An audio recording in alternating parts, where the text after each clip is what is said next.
Hello. That was Hello. a weird sound there right off the bat. Hi everybody. Hello. Hi. It's doing something. It's making noises. Hold on. Let me just look at something real quick. Sorry. It is bringing up members that joined who got. Yeah, it's doing some weird stuff. I don't know if you can even hear it. It's in the background. We're not going to worry about it. Nope. Hi, everybody. Hi. Look, it's Todd. It's TjAutocross.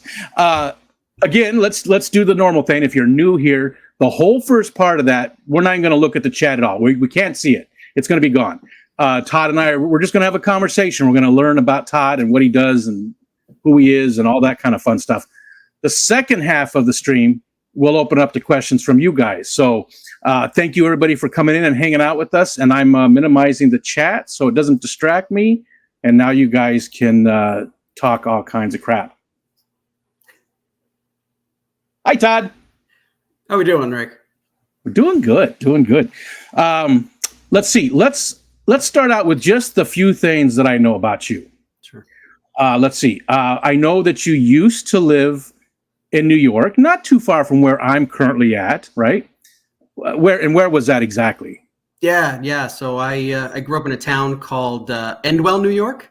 It's a little suburb of Binghamton. Okay. Basically, it's a town in New York, kind of right on almost on the Pennsylvania border. Yeah. So that's actually still quite a distance from me. That's probably about 3.5 hours or so. So that's down there pretty. Yeah. I mean, we're way at the very top. So, well, top of the western portion. Let's see what else. I know that you're a race car driver. We'll get into that a little bit. Or you like to race. Maybe that's a better way to put it. We'll get into that. Yep.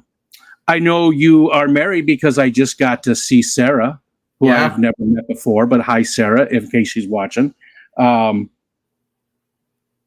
know you keep fish. I do. That's about it. That's not as much as I thought. I thought I knew more because, again, we've got to meet. We hung out at the Keystone Clash, quite a bit. I mean, the whole entire weekend we were hanging out. So I felt like there was a lot more. As we go through this, you'll say something. I'll be like, oh, yeah, I knew that. Yeah. Like, I know you live in New Jersey currently. That's right. So you're a traitor to the state of New York and went down there to that place. But in a whole roundabout way. Yeah, absolutely, Rico. I've lived in 8 states, though. Oh, so you've gotten around. Well, cool, because we'll get into that. I'm sorry, sure. I got to turn this fan on. Yeah. It's warm in here. It's only 68 degrees out, but it's warm inside here. Okay. Well, then let's start with it. So, were you born in New York State, or where did you start? Yeah. So I was born in Endwell, New York. Okay. So again, a little suburb of Binghamton. My parents both were from there. And decided to stay and raise my sister and myself. And I lived there all the way through until I left for college. Okay. And you said let's go through that a little bit. Do you want to tell us where you went to college or not really? Yeah, no, sure. So the first 2 years I did at a community college right there. It was called Broome Community College. The county I lived in was Broome County. Yeah. And so I did the first 2 years there. And then that second year, I figured out what I wanted to do from a professional perspective and decided to transfer to a 4-year college that had a program. I decided after taking a whole bunch of different business courses that I actually wanted to be in HR. And so really? Yeah. So I transferred to the University of Scranton in Scranton, Pennsylvania. Yeah. And that's where I got my bachelor's degree in human resources management. That's disgusting. It's a pretty common reaction. Yeah. You wanted to be in HR? What? Mm-hmm. Because, unfortunately, HR people are often the focus of our ire when we're having problems with companies, But, as an IT guy, I butted heads with HR quite often in different things over the years. So that's interesting. HR. And what field are you in? You don't have to tell us what company, but what field is it in? What field do HR? Yeah. So currently, I work for a large biopharma company. So pharmaceuticals. Okay. Around here in this part of New Jersey, there's quite a few, and so I work for one of the large ones that's around here. Okay. Alishon, I think Alishon's wife worked for one of those too for a long, long time. It'd be interesting if you guys had worked for the same place. You know, Tom. Right? Yeah. So Tom and I, we are members of one of the same fish clubs around here. So I see him fairly frequently. Yeah. And I do believe he and I have spoken, and he is a scientist by training before he had retired. And so, yeah, it's funny. We've never actually, though, talked which company we work for. So, yeah. I think his wife did, too. I think his wife was also, I think she worked for one of those in your area there. Well, I mean, probably on the Pennsylvania side, but maybe, I don't know. Anyways, that'd be interesting if it turned out that you guys had, you know, that small world after all thing going on. Exactly. Yeah. So why don't you walk us through? Well, you said you moved. Oh man, how do I want to do this first? Let's talk instead about all the different. You said you've lived in a lot of different places, so yeah, I love to hear that. I love to hear that. I've only lived in 4 myself, and one was only for a very, very short time. So, but I really like to hear, you know, people's opinions of different places they lived and stuff. So walk us through that whole thing. You left New York. You went to school in I've already forgotten. Scranton, Jesus. Which is one of my daughter's favorite places in the world because of The Office. Every time, which is interesting because a lot of what you saw in The Office is true. There really is a Cooper's, right? So that restaurant does exist. That sign that they would show, "Welcome to Scranton," I passed it every time that I would drive from where I grew up at home. So I'd visit my parents, and then driving back to school, I would see that sign every single time. And you would see sometimes on their cubicles where they would have like that flag. That was really the college flag. So they really actually paid a lot of attention to making sure that when they talked about the school, it was real. Yeah. That's what made it so much fun too. All those the little eye for detail of little, you know, like if you go back and watch it and, you know, find all the little Easter eggs and stuff and the scenes, it's amazing how much they paid attention to that. So you went to Scranton for school. What was next after you graduated? What did you decide to do? Yeah, so I wasn't exactly sure. I knew at some point grad school was kind of in the plan, but didn't end up going right away. And the job market kind of where I grew up was not great. I mean, it's a town that way back in probably my parents' day and my grandparents' day had a lot of industry, a lot of opportunities. And, you know, today, basically, unless you're a teacher or you work in the medical field or one of the few companies, so basically, I graduated and I knew that wasn't really going to turn up an opportunity for entry level, you know, someone looking to get into an HR position. So I ended up, my cousin, she's about 10 years older than I am. She had lived in Tampa, Florida for, I don't know, probably about 15 years prior, and said, "Hey, well, we see, you know, companies are looking for, you know, HR positions. Why don't you come down here?" So I packed up a couple of suitcases and boarded a plane and moved to Tampa, and ended up starting with a startup company. I was employee number 5, I think, in the door, which was an education within itself, especially for someone fresh out of college, right? Just a different world. Every client that we tried to go after mattered, right? And ultimately that caught up with them. And I remember the day they came to me and said, "Well, we can't afford to pay you anymore." Oh. And I said, "Well, I'm, you know, just fresh out of college. It's not like I can live off like equity. Like, you know, some of these guys were like, well, yeah, we can like do something in the future with the company." I'm like, "Yeah, but I don't have like a 20-year career that I've had to kind of nest egg." Yeah. So I knew that was kind of the end of it. Right. And so sort of reevaluated my choices at that point, and ended up deciding, okay, you know, grad school was kind of part of the plan. So let's start to kind of look at that. So that ended up with a move to South Carolina. So I moved to Columbia, South Carolina, which is the capital, right in the center of the state. And I got my master's degree there. Okay. And we'll keep going. We'll go through all of them, and then we'll come back and talk about some of the different ones. Yep. Yeah. So part of the master's program, which was one of the reasons I chose the school, was because they wanted you to do an internship, and I had done a few internships through my undergrad time, and just found them so valuable. Right. You learn, a lot about how different businesses and industries function. I had worked in, a large telecom company, and then had worked in kind of a smaller family-owned business in the Scranton area. And just found them really to be valuable experiences. And so I ended up getting an opportunity to do an internship between my first and second years of grad school with Nissan, the car company. And at the time, they were headquartered out in LA. So I moved from South Carolina, again, packed up a couple of suitcases and flew all the way across the country. Gotcha. To LA. LA. Yeah. LA.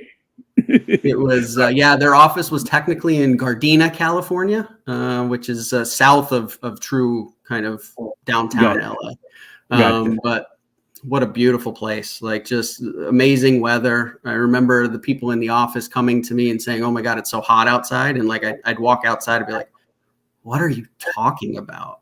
It was like 75 and super low humidity. And I was like, you're used to South Carolina and Florida, which is, humid as hell. And I've gone through that same exact thing as well, moving from Arizona to New York, and from Chicago to Arizona originally. So I understand that about how long did you stay in LA then? I was only there, since it was like a summer internship, it probably was something like 4 months. Okay. Not super long. Super long. But I had a great time. Every weekend I went out and did some sightseeing. Ended up going and seeing a whole bunch of different things. I took a boat one time to Catalina Island, which is an island off the coast. There's no cars on the island, and it makes Catalina you really like Catalina wine mixer. Yeah. Have you know what that's from? You know that quote? No. It's usually effing Catalina wine mixer is usually how it's put. It was from a movie. It was a movie quote. Okay. Sorry, continue. Okay. But I hear certain things they trigger. It's like usually it's music. Somebody will say a phrase and then I can't help myself. I have to blurt out that little bit of the song. But this time it was that one. So people in the chat know what I'm talking about, I'm sure. Anyways, Catalina also is an amazing kayak trip from the coast to Catalina. I think it's something. It's a good. I don't think it's 20 miles, right? I don't think it's that far. I feel like it's 10, 11 miles or something. Yeah, it maybe takes, by the boat we were on, half an hour, maybe. Okay. Something like that. Okay. So probably sounds like about 20 miles. It's not terribly far, but it's a tiny little island. And you end up feeling like you are like in the Mediterranean, right? You pull up, there's all the boats. They've got, little, shops and restaurants right there on the water. It's just, I remember just looking at it and just being completely amazed. Yeah, I've never been, but I in a lot of the circles I used to be in kayaking, I was a kayaker. That was my thing. Yeah. And there was so many people that talked about that trip out to the island in kayaks. Yeah, I could imagine how that would be incredible, right? Just the water is just incredible, and the wildlife, sea life. Yeah, all kinds of stuff out there to see and experience. Just hopefully it's not a shark or something that happens sometimes. It happens. There's been times when a shark's come up and taken a bite out of a kayak or something, and that's pretty scary when you're 10 miles from shore. And I don't know if you've ever experienced being on open water where you can't, in a small boat or a kayak, where you can't see land. It's not in a small boat. In like large boats, yes, but no. If you're in like a canoe or a kayak or something, maybe even in like a little John boat, 14-foot boat or something, and you get out there and you can't see land around you, it is something you just have to experience to describe it. It's an amazing feeling. I've done it in Lake Ontario a few times. I paddled out far enough where I couldn't see land at all around me, and it's just it does something to you. It really does. Just being out there on this little tiny little boat. And Lake Ontario's, the waves on Ontario aren't that. It's a deep lake for how small it is, and it doesn't get huge waves like Superior. So So it's usually just a gentle rolling. So you just sort of, it's just sort of like a little bit of, So anyways, okay, so LA. Yep. Yeah. So had the opportunity to do that, finish that up, move back and finish my final semester in South Carolina. I graduated and then ended up getting my first job outside of school. And in actually a really interesting way, I got the interview sitting in a seat in the Westchester Airport in New York. Yeah, walk us through that. Yeah. So I came back to school. It's natural as we're getting ready to graduate, because we came back in August and we were going to graduate in December, because it was basically a 3-semester program.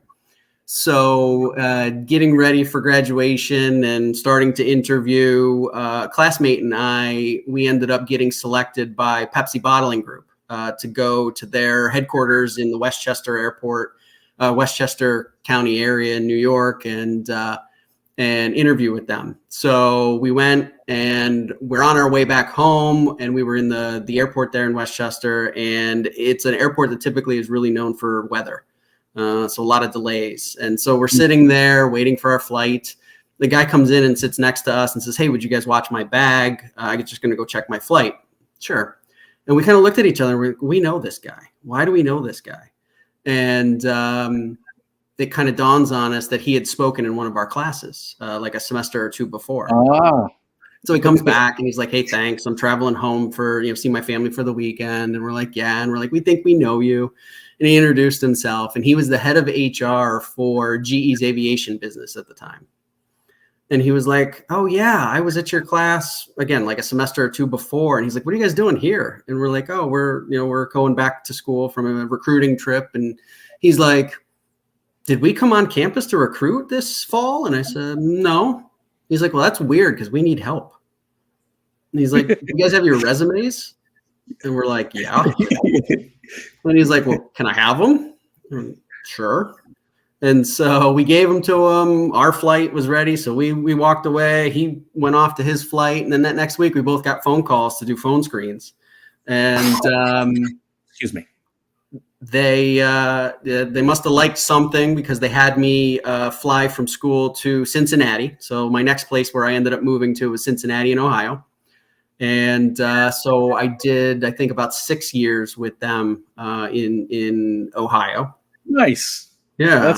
What about your friend? Did your friend get hired too, or no? So she made the choice not to go to the trip to Cincinnati because Pepsi had offered her a position that would allow her to live close to her family. Okay, so it worked out. Yeah. Good enough. She was from the South. She wasn't going to move to Ohio, and so she said not. And so I was the only one out of us that went forward. I don't blame her. Yeah. No offense, Ohioans. You have a beautiful state. I love it there. I actually liked Cincinnati. I thought it was what's that? Cleveland? It's better than Cleveland. Yeah. It's a small town, but it has all kind of the amenities of a large town. You had football, you had hockey, you had baseball, concerts, but it was small, it was manageable. Traffic at that time wasn't so bad. I imagine now it's probably caught up, but so that's how I got a job basically in an airport. What years are we looking at? What's the time frame for that? How long ago was that when you? Yeah. So I moved to Cincinnati in January of 2006. Okay. Yep. All right. So, and how long did you stay in Cincinnati then? Yeah. So it was probably 4 full years. And then the company came to me at that point and said, "Hey, listen, we've acquired 2 businesses in Indiana, Terre Haute, Indiana, and which is famous for where Larry Bird went to college at Indiana State University. Something else too. Maybe Rose-Hulman is the engineering college there. Other than that, I don't really know exactly. It's not a big place. Historical, from like way before my time, even. That kind of historical. Yeah.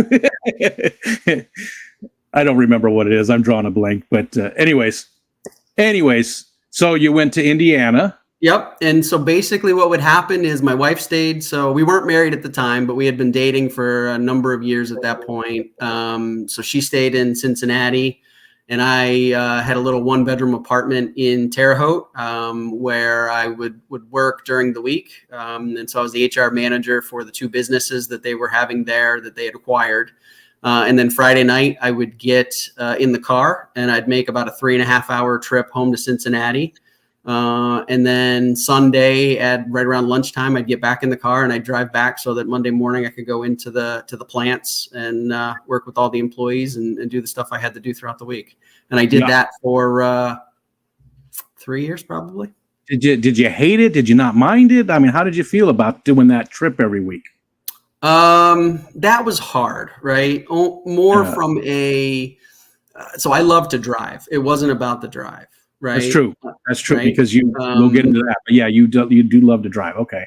Yep. So that part didn't bother me, and frankly, it rarely did it get into too much traffic. So it was like a solid 3.5 hours moving. But it was hard because it was limited time for us to be together. Right. Yeah. Yeah. Did you start to take different ways home just to break it up on parts of it? Obviously, you can't do much, but was it always the same exact route every time? Always. It always seemed to work, right? It was all interstate. Like I said, you had to drive through Indianapolis. So there, sometimes you would pick up a little bit of traffic, but other than that, it was a lot of farm country. So that's a big difference between us. Cause again, you do like to drive, but I worked an hour west in Rochester, New York. And, after about a year of working in there, I started taking all different kind of routes home, even though it might have taken me a little bit longer, just to break up the monotony. Because I hate to drive. I absolutely hate it. I think it's a waste of time. It's a waste of time. It's there's so much you could be doing instead, and you can't do anything except drive. You listen to some music or something, but that's your job. You're driving. That's your focus. Yep. So, anyways, okay. So, Indiana, you were there for 4 years, and then what's next up? Yeah. So in that time, at some point, Sarah ended up going and doing almost a year assignment in Singapore. So she left the U.S. And ended up doing that, and then came back from that. And her company said, listen, to continue to advance, you really need to go to headquarters. And headquarters was here in New Jersey. So we said, yeah, absolutely. She wanted to continue to advance. So she moved here, started her new job. And then I stayed back in Indiana for 9 months, but then ended up moving here. Wow. So that's a lot of time you guys spent apart in the early parts of your relationship, isn't it? Yes. Yeah. A lot. Absolutely. Yeah. Which is part of the reason we were together. It's been 15 years. But we've only been married 8. Yeah, because you spend so much time apart and all of that. Yeah. Yep. So New Jersey, and then you've been there since. And again, what year was that roughly that you got to New Jersey? We moved here into this house May of 2012. Okay. Yeah. And now it's home. New Jersey's home. You're happy. It's home. Yeah. Yep. Out of all those places that you stayed. And you know what? They're going to ask that in the chat. How do I put this without ruining that question that comes up? What was your favorite place out of all those places? Yeah. Is it New Jersey? Is it? From a weather perspective, LA and the topography, right? The fact that there's mountains and beach and ocean, just beautiful landscapes, right? Beautiful landscapes. You could go to the mountains, in a short drive, right? You go to the desert. So I would say from that standpoint, I think from what is around us, what's available, the diversity of the area, probably New Jersey, right? The population around here is much more diverse than we ever would have seen in Ohio or Indiana. Again, at least at that time. Cincinnati, I think, has probably changed a lot. But I think this, from all of those perspectives, this is probably my favorite from just living, right? Yeah. Yeah, weather can be, but you're still young, it doesn't bother you as much. Weather can be bothersome, but especially if if you've lived in it for so long, right? Everybody always think, grass is always greener. So they think go into LA or go into Arizona. But I did that, and I got tired of having that type of weather all the time. Sure. I feel like for us, when we do have those nice days, I feel like we appreciate them more because they're a little more rare for us, right? So I feel like there's a higher level of appreciation. Yeah, but here in New Jersey, it's mild, right? So we've been here, whatever, 11 years, and it's, we get a few good snowstorms a year, and that's about it. Yeah, quite a bit different. We get that lake effect a lot of years, although the last like 2 or 3 years has not been bad. And this year again is not going to, it's an El Nino year. Probably it's a huge, which means warmer, wetter weather for where I live. So we can expect to see a ton of snow like in late February, but for the rest of the year, it won't be much. So sorry, when it comes to weather, I often go off on a tangent. No, not at all. I think it's interesting. So you've lived in all these places. New Jersey overall is home. And how did you and Sarah meet originally? Yeah. Was that in school? No. So basically, it was from a mutual friend that knew that we moved to Cincinnati actually about 3 months apart. So I moved in January, and I think she moved to join her company in like March or something like that. And knew that I think we both were kind of complaining about similar things. Cincinnati was a town of mostly locals, not too many transplants. I mean, I'm sure there were some, right? I was certainly one of them. She was one of them. But usually the first question that you would get from people that you'd work with is, what side of town? Were you east side or west side? And it's like, well, none, right? No, Far east side, southeast side, like 1,000 miles southeast. Yeah. So so she said, hey, listen, like I've heard from both of you. I know you're trying to meet people. If you guys want to meet, like I can connect you. So I think we both kind of said, yeah, sure. And so we met once, and then I think we hardly spoke for probably 2 years. And then one day I think I just was like, you know what? I haven't talked to her in 2 years. Let me just see it. Did she get settled? Is she even still here? Like, how is she finding, Cincinnati now 2 years on? And she was like, oh yeah, why don't we get together and have dinner or something? And so, okay. So we did that, and it just sort of stuck. Gotcha. Yeah. I understand that. Yeah, that's sort of Michelle and I, sort of the same kind of thing there. So almost identical. We hadn't seen each other for a couple of years, and that was her birthday. So understand that exactly. Almost, it sort of fell through the same way. Where's she from originally? Where's Sarah from originally? Is she where? Yeah. So she was born in Hong Kong. Oh, okay. Yep. Okay. She was born in Hong Kong. Her father worked for a large U.S. company, so they moved here. He became an expat to the U.S. When she was in middle school. So moved to actually Rochester, New York. We didn't know each other, obviously, at that time, but moved to Rochester, New York. Then he ended up. Tell her I'm sorry. I apologize. Tell her I am sorry that she had to live in Rochester. Live in Rochester? She probably would agree with you.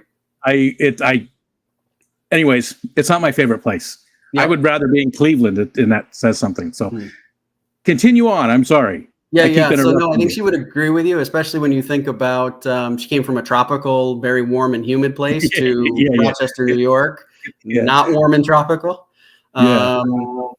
So then they moved back. So he moved back to Hong Kong for her high school years. So, that's a tough. It's gotta be tough. Yeah, that's gotta be transition. Hard. Yep. And then moved back when she went to college, and my brother-in-law was in high school. And so she went to college in the United States. My brother-in-law went to college in the US. Neither of the kids ever left. And now my in-laws live back in Hong Kong. They've got a lot of family back there and friends, and that's really home for them. Oh, gotcha. I'm sorry, this is more about you, but I'm just curious. Does she get to visit them often? Not often, but I think when you and I were communicating about this, I told you she had just flown back from California. Yeah. She was out there for 2 weeks because that's where my brother-in-law lives, and my in-laws were actually there. They're there now with my brother-in-law. Oh, So she okay. did just see them, but usually it's about once a year. Well, that's And not horrible. Yeah, no, that's not horrible. That's, I mean, considering the distance. I mean, yeah, my son lives about 3 hours from me, and I see him about twice a year. So it's not he's the one that up in bad. Governor. Yes, that's Yeah. impressive. You've got a great memory because I don't remember sometimes where he lives. Well, Governor is a bit of a memory for me because I had friends that I went to high school with that actually went to college up at Clarkson. Okay. And Yeah, so in yeah. order to get there, you'd have to drive through the town of Governor. So Yeah. that brings fond college visits memories back to me. It's a beautiful area. It really is. They have a farmhouse up there. They don't farm, but the guy that they got the house from owns all the farmland around them. And in the future, they might pick up some of it. He's getting older and none of the kids are interested. So they might actually pick up some of the property just for, just to have it. Yep. It's not that expensive here. The farmland is crazy cheap, but it's beautiful because there's like creeks and stuff, and it's a beautiful area. I do love going up there, but they get hit even with a lot more snow. We get lake effect. They get lake effect. I mean, they get, we average 120 inches of snow a year, 10 feet of snow a year. They're probably about 250. That's crazy. Yeah. So but it is almost snow. Canada. It is. They're 25 miles, I think, from the Canadian. Well, from the Canadian border, which runs right down the what is it? The Thousand Islands and the St. Lawrence. St. Lawrence. That's what it was. Yeah, right through the middle of there. So they're only like 30 miles.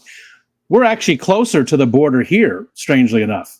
If you go straight across the lake, because the border dips down to cut the lake in half. Yep. So we're actually a little bit closer. Just how it turns out. It's weird because we're much farther south, but closer to the border. Yeah. Just strange how that goes. Mm-hmm. Anyways, sorry, keep going. We were talking about Sarah. So let's get back over to you. I'm just always interested, and especially when you said she lived in Hong Kong I love hearing about that kind of stuff and, different cultures and stuff. And because I don't get to travel, right? So I've never been out of North America. I've been to Canada, Mexico. That's it. That's the only cultures I've really been exposed to. And I would love to be able to take a world tour and really, learn about a lot of these other places. So anyways, all right. So we got your traveling done. Well, we got your traveling. Do you like to travel? Do you like to? Yeah. You love to drive, but do you like traveling overall? I do, and I've been actually really very fortunate, Rico, to do quite a bit of travel, even for my work. In my last position with the company, same company I'm with now, there was a group that I worked with that they would do, once a quarter or more, they would travel somewhere in the world. So I've had the opportunity to go to a number of places in Asia and Europe. And any of those places really stand out for some place that you might want to go to in the future, like when you retire, or someplace that you'd like to spend an extended stay at? Yeah, I mean, one place that I'd love to go back to, actually in my current job, I traveled to was Iceland. Oh, okay. it was the week before Christmas in 2019, and I had led some due diligence work. We were buying a company, and we had kind of decided, yep, we want the company. We're going through all the negotiation, and they had told me weeks before, hey, listen, we want you to go kind of once it's finalized, have dinner with the people that lead this company and be there the next day, talk to, the employees and kind of help them understand a little bit more about our company and what they're joining as part of the family. Yeah. And basically what that entailed was Friday, I went home from work. They still hadn't signed anything. So they're like, we'll call you. And the phone rang Sunday night, and they said, we need you to go, and we need you there tomorrow morning, basically. Jeez. So, yep. So pack a bag, and my wife Sarah whisks me off to the airport, and I flew overnight, and I ended up being in the country like a day and a half, because I landed and we still hadn't closed the deal. So they were like, "Hey, no, we haven't closed it. Just go to your hotel. Why don't you catch some sleep, and then you can get up, do whatever you need to do work wise, and then we'll let you know."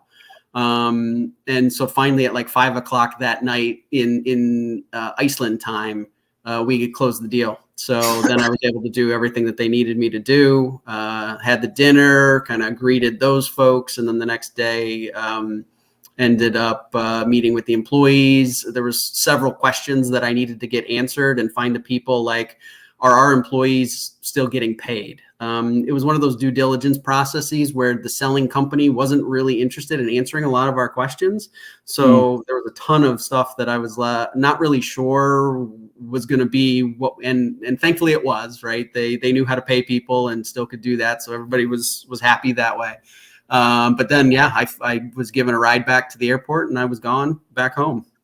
So I'd love to go and be a tourist. Yeah, I feel like as a thank you, your company would just give you at least a day just to see something while you're there. I mean, Jesus.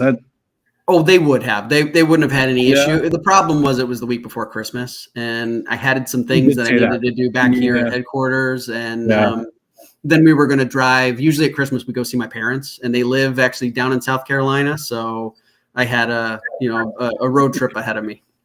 I'm getting so tired just talking about all this. It's too much. It's too much.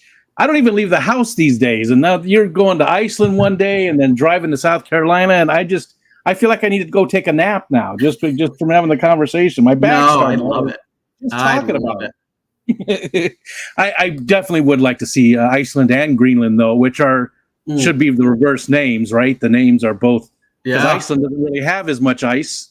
Greenland isn't that green, right? They should be reversed. But definitely one of the places I'd like to go. There's so many places I'd like to go. I would love to be able to experience those things. Just amazing sights that people take for granted too. The people that live there, they after a while, you're exposed to it every day. It's nothing new. Yeah.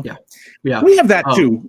Here even. There might be even little things in our area that a lot of tourists come through our area and we're like, yeah, that's just the neighborhood, but people come here to live in cottages for the summer and stuff. That we get a lot of tourists this time of year. I'm surprised there's not fireworks and cannons and stuff going off right now. That's usually what's happening on the weekends. Yeah, you've said that especially during the summers, people kind of come in, and that seems to be a big weekend thing.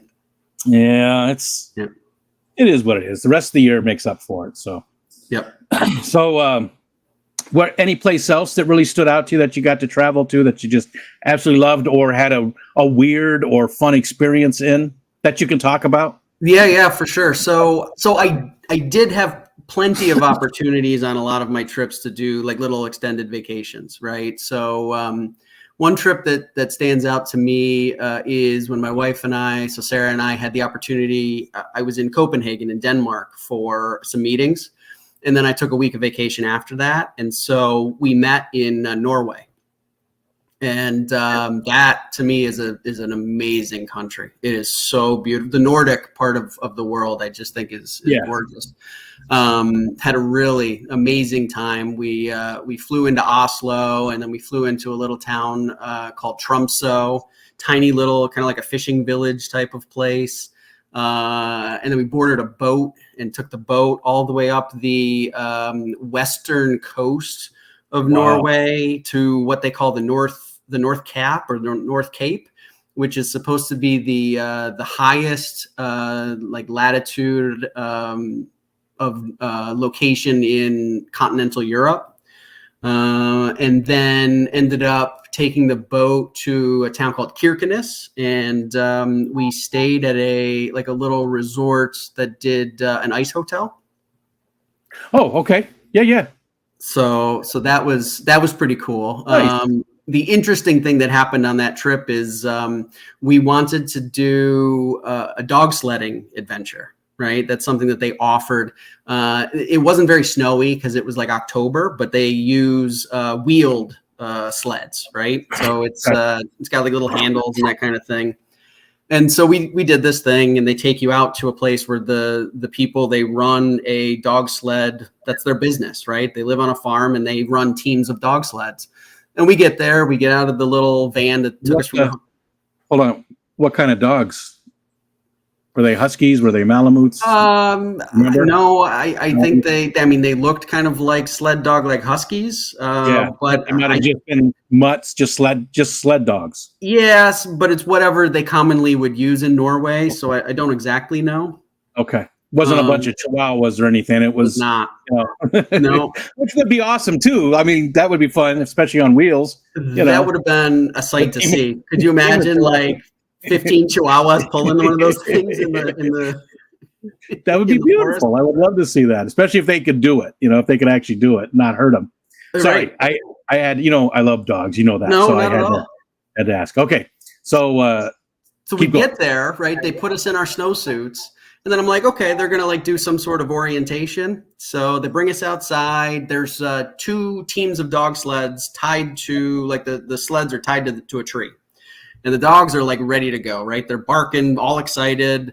And then they tell Sarah to get in the sled. It's got like a little seat, right? And they tell me to get on the back of it. And I'm like, okay. So, and then they show me like, okay, hold here and here's the brakes, right?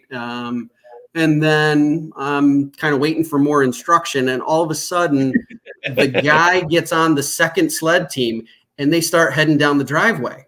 And so I'm like, okay, well, that's a little weird.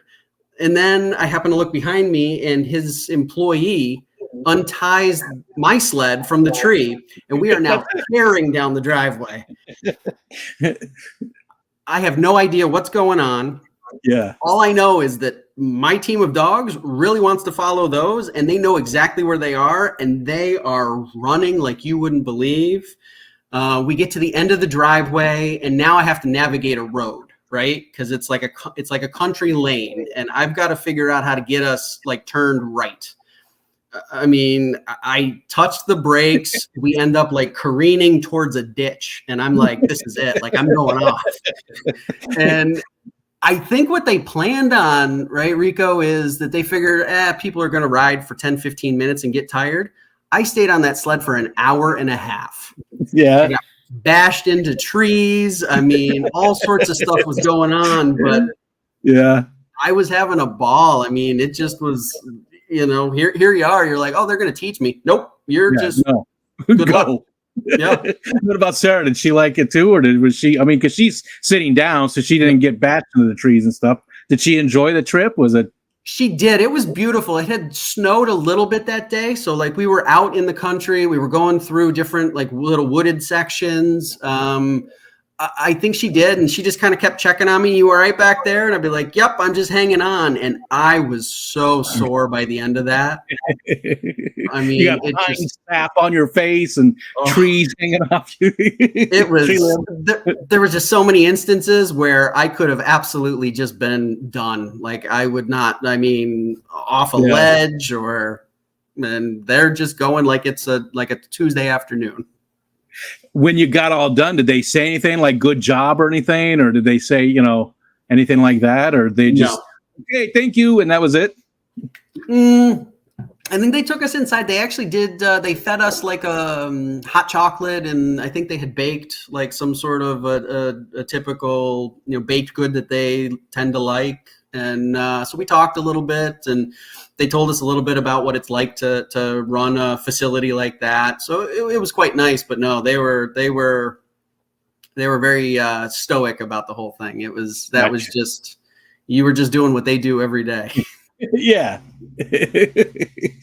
Yeah. A little bit of instruction would be nice. Maybe even just, pull forward a little bit and do a circle right there in the lawn and go, like some sort of like a driver training program. Like how do I like, right? Yeah. No.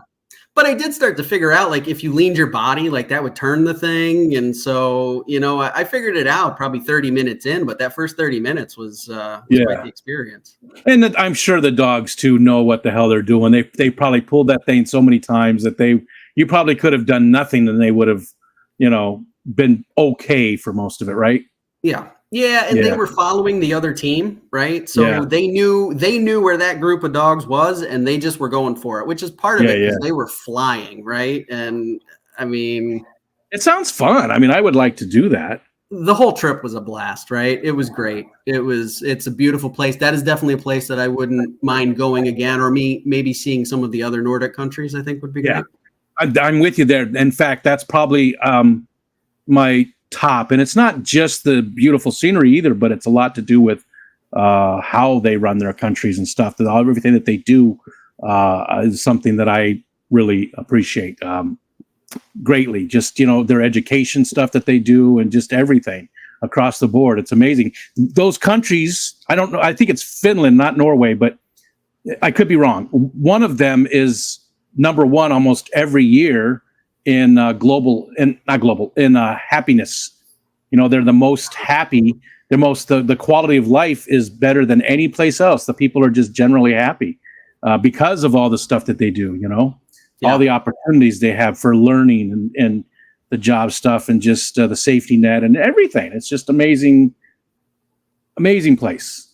But yeah, the fjords, I would definitely love to see the fjords. Yes. All right. Yeah, we did that when we did we went out looking at the Northern Lights. Oh. And they took us in there and you could see the fjords, and they told us to kind of listen to see if we were going to hear any whales. We didn't, but they said sometimes you'll hear them like slapping the water or doing things like that. Oh, man. But beautiful place. I can just picture that too, oh yeah, beautiful. I'm not into cruises. I don't ever want to take a cruise, but I would go like on a smaller cruise to a place like that to go up, the coast like that. Excuse me. Okay. We got about 15 minutes till we'll open it up to the chat. So let's talk about hobbies. We haven't got into your hobbies, and I know your biggest hobby is now. Do you call it racing? Is it more time trial stuff? I mean, do you get on a track with other people? Let's start the beginning, actually. How did you get into racing? And just walk us through some of your favorite parts of it. Yeah. So I got into racing. I mean, I grew up in a racing family. Okay. My father raced when he was in his 20s. My grandfather and his cousins, they raced. My grandfather actually, he raced quite a bit in the 50s and 60s, sports car racing. So Lime Rock around here, Watkins Glen was kind of his home track, Thompson in Connecticut, Bridgehampton. But probably the most famous race that he did in 1960. He was one of a couple of drivers that was in a factory Morgan. So Morgan is a British sports car. So the Morgan factory had him and a few other drivers do the 12 hours of Sebring, which is down in Sebring, Florida. And so I just grew up in that environment. People that were car obsessed and loved racing. By the time that I was born, none of them were racing anymore, but would tell the stories.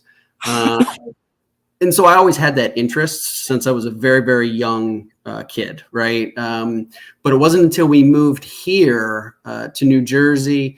Sarah started, she wanted to become trained to do yoga. And so the program that she enrolled in was most weekends for close to a year. And so I was like, well, what am I going to do? And she's like, well, go find a hobby. And so I was like, well, now that you mention it, right, I have always had this fascination with racing and cars. And so I said, what if I do autocross, right, which is TjAutocross. So TJ is my first and my middle initial. And autocross was the type of motorsport that I got my start in. It was 10 years ago this year. And what is it? I don't know exactly. I'm not into motorsports at all. So what is exactly autocross? Yeah, so autocross is often considered an entryway for people into motorsports, where you go with clubs to like around here. One of the main places is the MetLife Stadium where the Giants and the Jets play. And in those large parking lots, they will create a course. And you go through the course basically one car at a time. I think they send a car off every 15 or 20 seconds. And you're going for the fastest time possible. Okay. And so I did that for 8 years. I think 2021 was when I stopped. And you had your own car at that point that was made for racing, or was it I always typically had done cars that were basically in what we considered a street class, so very minor modifications. Okay. And so over that time period, I think I had 3 or 4 different cars that I had raced. Every few years, I'd kind of change it up to do something different. And then in 2021, had a particularly bad year. I ended up spending a lot of time with a buddy. He and I modified a car pretty heavily. First time ever doing something quite like that for me. And the engine only lasted 3 events. We learned that when we bought the car, it was already hurt. And so basically in the 3rd event, I ended up putting a piston ring in the oil pan, which meant in that cylinder, I lost all compression. They couldn't even fix it. I had to junk the motor. And so I, at that point, was kind of saying, you know what, I need a break from this. I've been doing it for 8 years. In 2022, I am not going to do any kind of motorsports. That lasted until February of 2022. I said to Sarah one day, you know what, I'm not going to make it. And she's like, you've got to be kidding me. It's February. It's snowing outside. The season hasn't even begun and you can't make it. And I was like, no. I was like, you know what, though? I'm going to try something different this year. I'm going to try one track event and going instead of these types of autocross events, which I had done all over the place. I had traveled quite a bit. I'd gone to the national championships a couple of years. I said, I'm going to do just track events that go to actual racetracks. It's a very different discipline, right? Your speeds are much higher. The type of driving you have to do is much different. And so 2022, last year, I did one event just right around Memorial Day. So it's been almost exactly a year. And I did, I think, 1 30-minute session on the track. And I texted her and I said, I'm ruined. Like, this is it. I love it. Right. I love it. Was that the one at the Finger Lakes or? No, so that's an autocross event. So that was Sports Car Club of America. That was one of their national tour events. So I would travel around to different parts of the country on the national tour. And so that's what took me up to the Army Depot in Romulus. Which when you showed me that, I was like, wow, because that's the county that I used to work for, Seneca County. I was an IT guy for that county for a very, well, not that long, but it was the end of my career. But I had been to the Army Depot quite a bit. And one of my coworkers, IT guy, actually used to work there when it was an Army base. He was part of the team that shut it down. Oh, wow. And got to turn it in. And there's some very, did you see the white deer that were there? Yeah. Yeah, they're like nowhere else, I think, in the world. Maybe there is like another population somewhere, but they're very rare white deer. And it's just interesting, though, when I saw that, I was like, oh, wow. And I thought that maybe you lived in the area or something. But then we talked and you just said, no, I don't really come up that way that often. Yeah. Anyways, okay, back to that. So you were ruined, you said. That was it. You absolutely love that. And is it more like a NASCAR type racing or is it still where it's more about the time with just your one car? Are you competing against the other people together at the same time, or? Yeah. So what this is no, you're out there with probably 20 cars at a time, give or take.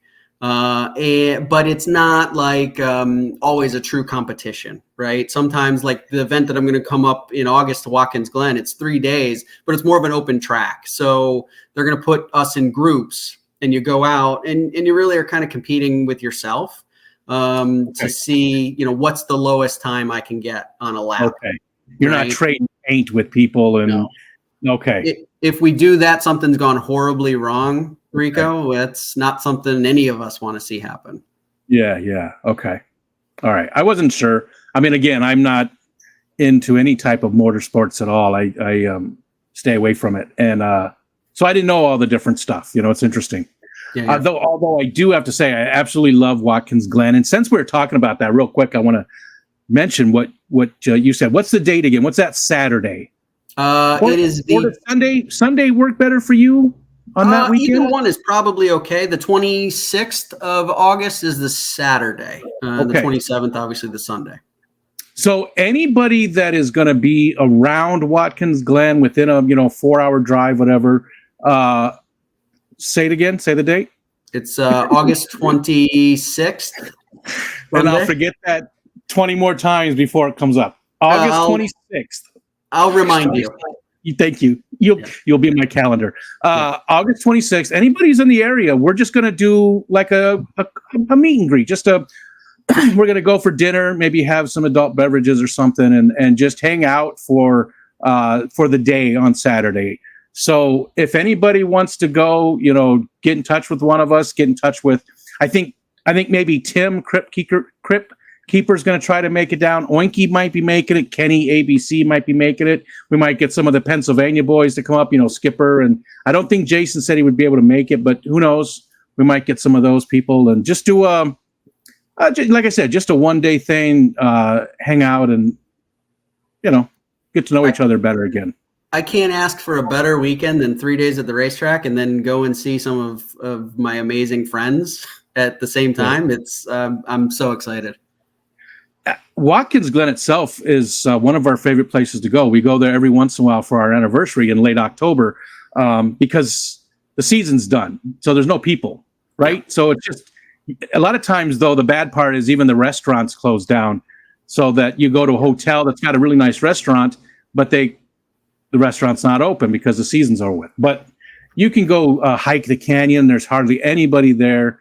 The waterfalls and the Glen itself is just amazing. The area is beautiful. It's at the very end of, is that Seneca Lake? I believe it's at the south end, right, of Seneca?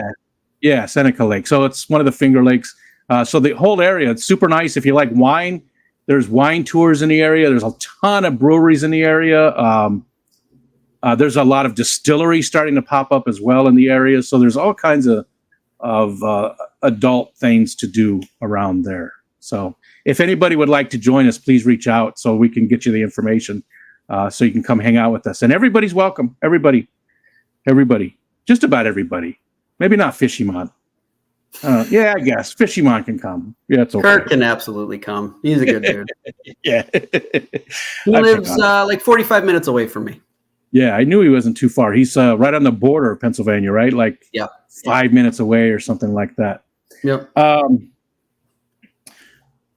So racing is it, really? That's your main hobby that you do with?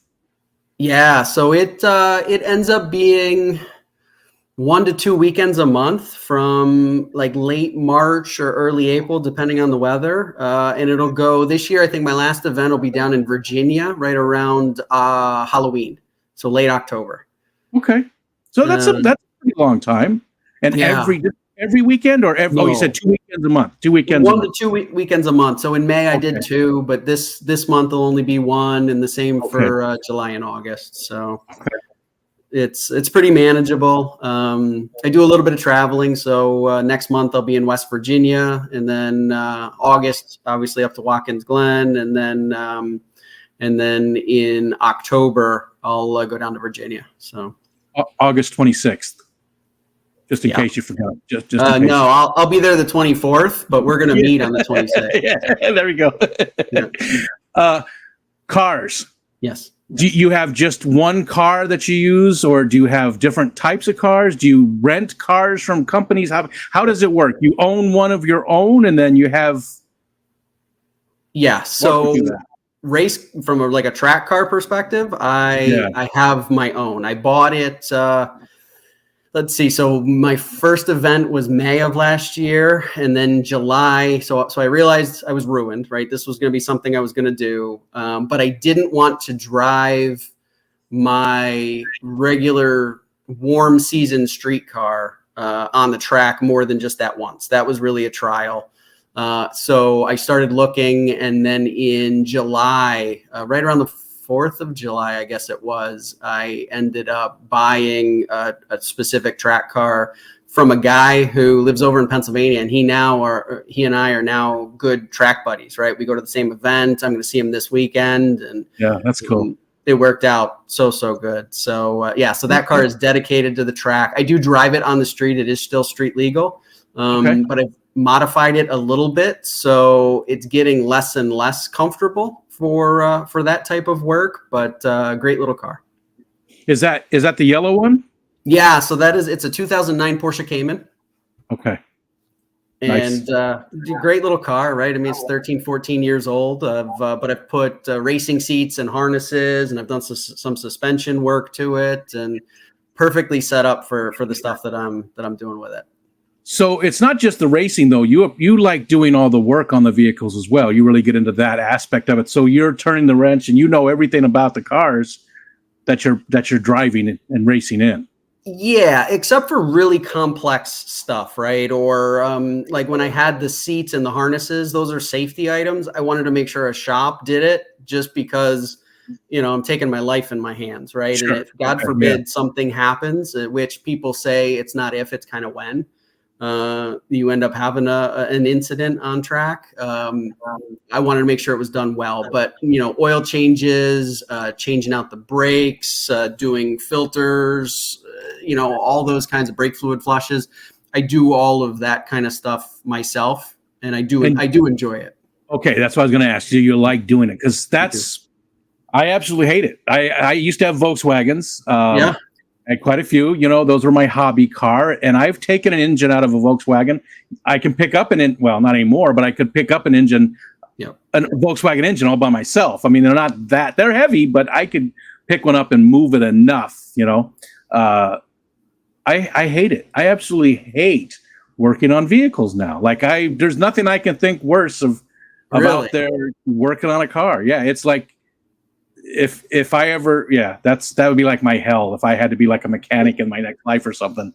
It's therapeutic for me. So I work on all of our cars, right? So my wife's got a street car that she drives, and then I've got two other cars that I drive just on the street, one kind of in the winter, and then the one is, kind of basically April to November. And I do almost all of the work on all of them. Save a ton of money. I mean, that's where it's all at. The labor, the parts aren't usually crazy, right? But no, it depends. I mean, some of the stuff that you replace very infrequently can be, but you do it infrequently, so it's not so bad. But I've told Josh, right, Metalhead, I've said, listen, man, there's been a number of times I've been out in the garage where I'm doing something that I've never done. Like when I first got the track car, it was new to me. And I would sit there if I couldn't figure something out, and I'd be like, my gosh, Josh would have had this thing apart and back together about 4 times by now. Yeah. Hey, but he does it for a living, and you're doing it for a hobby. That was his answer that he gave me. I just think it was funny. Like, he just popped into my head, and I'm just like, if he was here, he would just be laughing at me right now. All right, we are an hour into it, but I'm curious if you do have any other hobbies that you get into. Obviously, you have fish. You keep fish. What else? Is there anything else that you consider to be a hobby, something you enjoy doing often in your spare time when you're not racing? No, I mean, it's different. So I go to the fish clubs, right? I have my own fish. I've got 5 tanks actively set up. So, there's always some kind of maintenance there. I think other than that, it's, catching up with friends and doing some travel with, my wife, or, again, with my race buddies, going places and seeing some new things. But no, really from a hobby perspective, it's really kind of those two. I'm really kind of deep in both of those. Gotcha. And no kids, obviously. No, we've never had kids. So it's just the two of us.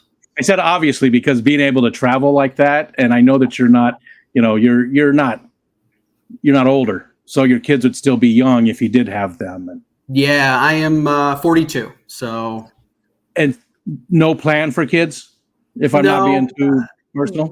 Kind of the way life sort of went, and we never really got to a place of truly kind of making a decision to move in that direction. At this point, we're okay where we are in life, I think. Yeah. I get it. It's, we all make our choices that way, and they're all valid when it comes to that kind of stuff. So I am super cool being the unofficial uncle, though, to lots of children that are of my friends. Gotcha. The cool uncle.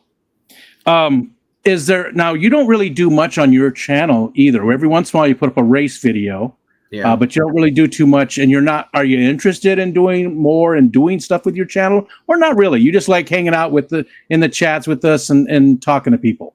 Yeah, no. So I am not someone who considers myself a YouTuber. The channel actually started as a place for me to take old race videos. And if you go back and look, you'll see way back when I started autocross, right, all the way up till today when I'm doing more of my track events, videos out there. And it's really for my training purposes. I can get a lot of information on how I can do better the next time.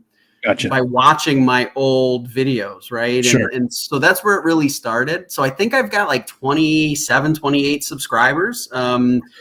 That's 27 or 28 more than I really deserve based on what the channel does. But I'm happy to have them come along if they want to see a video every once in a while. And hopefully I can show them some kind of interesting stuff, but it's not something that I'm going to really do to try and grow it. It's there more for me than anything. Well, if anybody, if one of the mods we've got, I see Lori, I just opened up the chat. I see Chris Aquazone. He's not a mod, but I'm just going to say hi. Whip, Geek Boy. I see a bunch of the mods. If one of the mods, if you haven't already, if you would drop Todd's link, and, if you're interested in racing, give him a subscription, subscribe and give him a little subscription, a little love over there. And so, anything else you want to talk about that we didn't bring up before we get into all the questions from the chat and stuff? Is there anything, part of your, maybe something that you consider sort of helped form you to who you are today? Stuff like that. Is there anything we didn't really talk about that you want to share? That's hard. I know it's a hard question, but no, I mean, I think just the thing is I feel like a lot of how I've ended up here has been through a lot of really kind of very fortunate situations, right? And so I've never really lost sight of the fact that I truly am, blessed in a lot of ways. I know one of the questions typically that gets asked is if I have any kind of like a physical unique ability or a trait, and it's not really that, but I was born with a spine condition. And the severity of the condition really is it's wildly varied, right? It really depends where on your spine. And, I remember growing up going to a clinic where kids specifically with my condition, they had doctors and nurses that were trained to treat. And I was one of the very few that walked in under my own power, right? Wow. And I have never lost sight of that because basically you end up having a lesion on your spine when you're born. And depending on where that is, decides how bad your paralysis is. And for me, I have very minimal feeling in my feet. I cannot wiggle my toes or move my feet.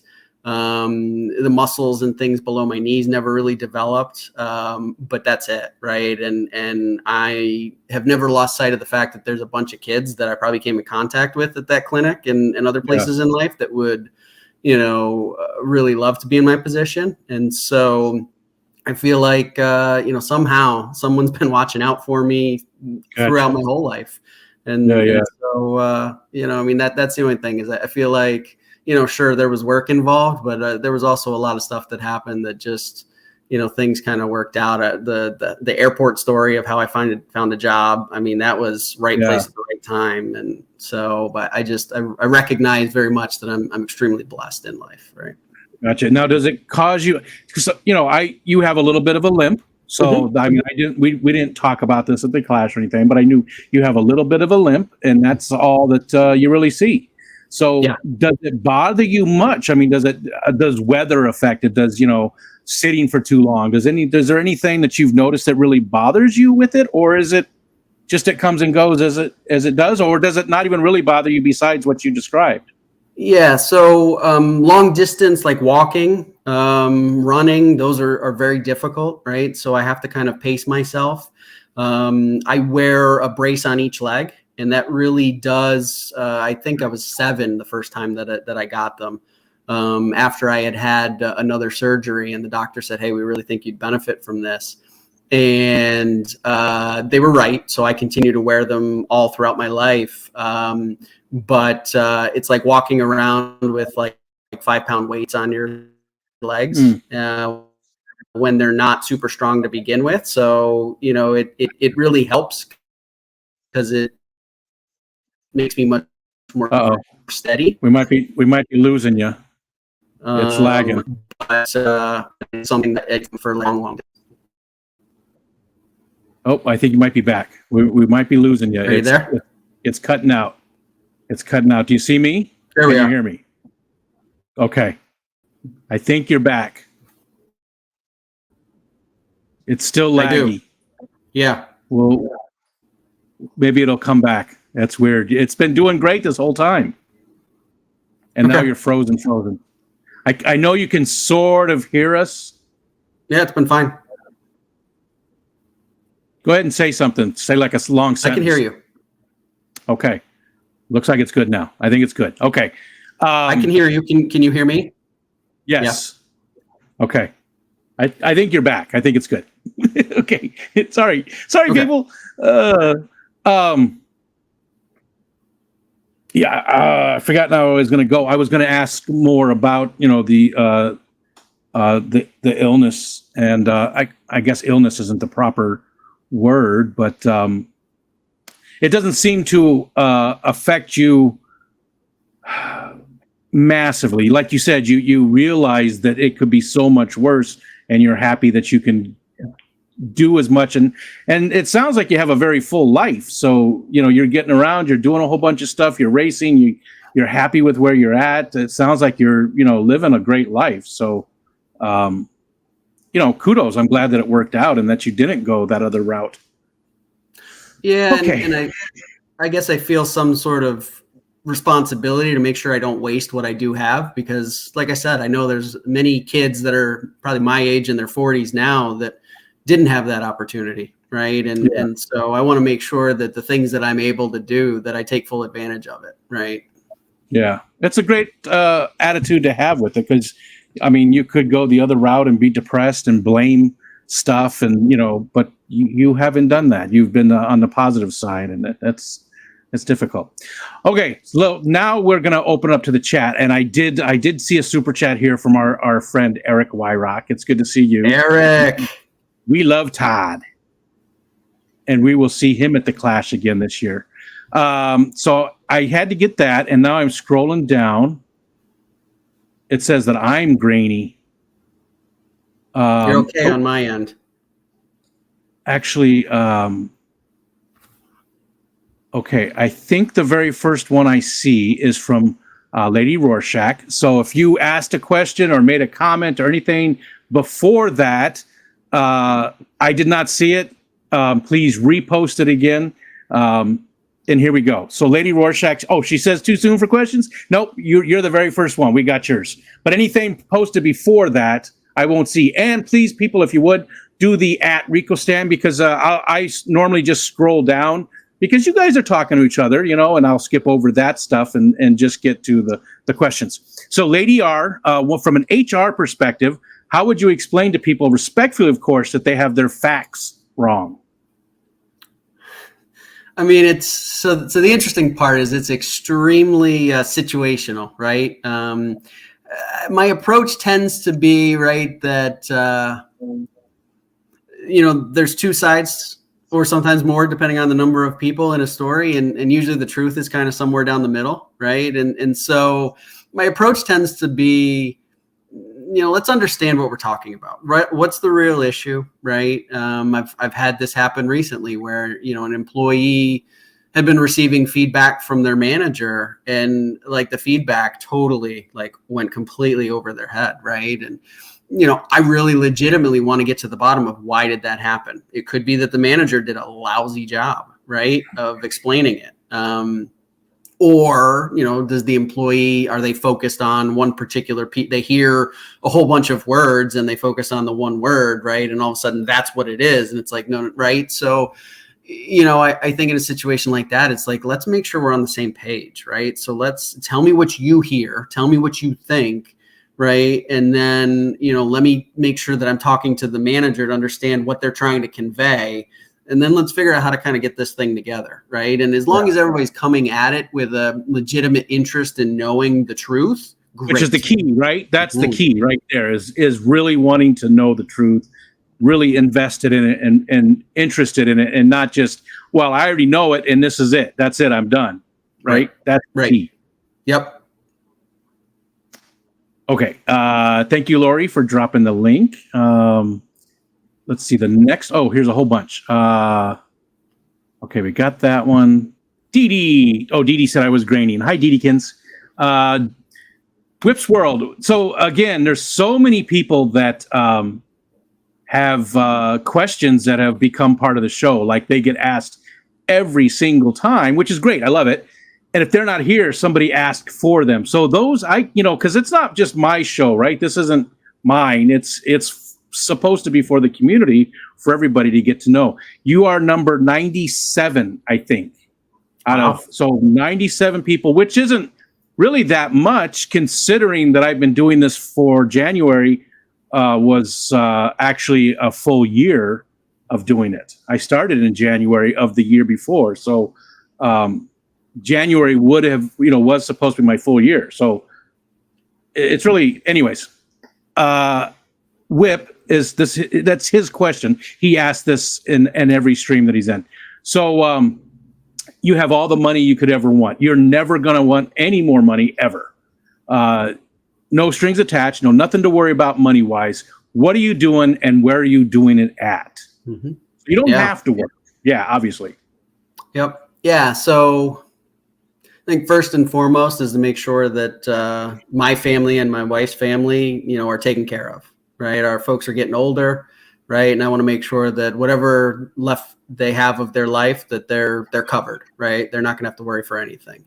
I think from there, I'm going to spend a heck of a lot of time vetting some charities, right? And really vetting, like due diligence on buying a company.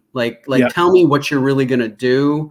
What are the plans that you've got as a charity that you can't do because you don't have the money? Because I can solve that problem for you, right? But I want to make sure that we're actually going to do stuff, right? Because I feel like, there are, just like there are all sorts of different things, there's levels of quality out there, right? And so I'm going to vet the ones and make some investments there and really hopefully make improvements in people's lives. That's beautiful. Beautiful. I think from there, because he's telling me I got all the money I ever need.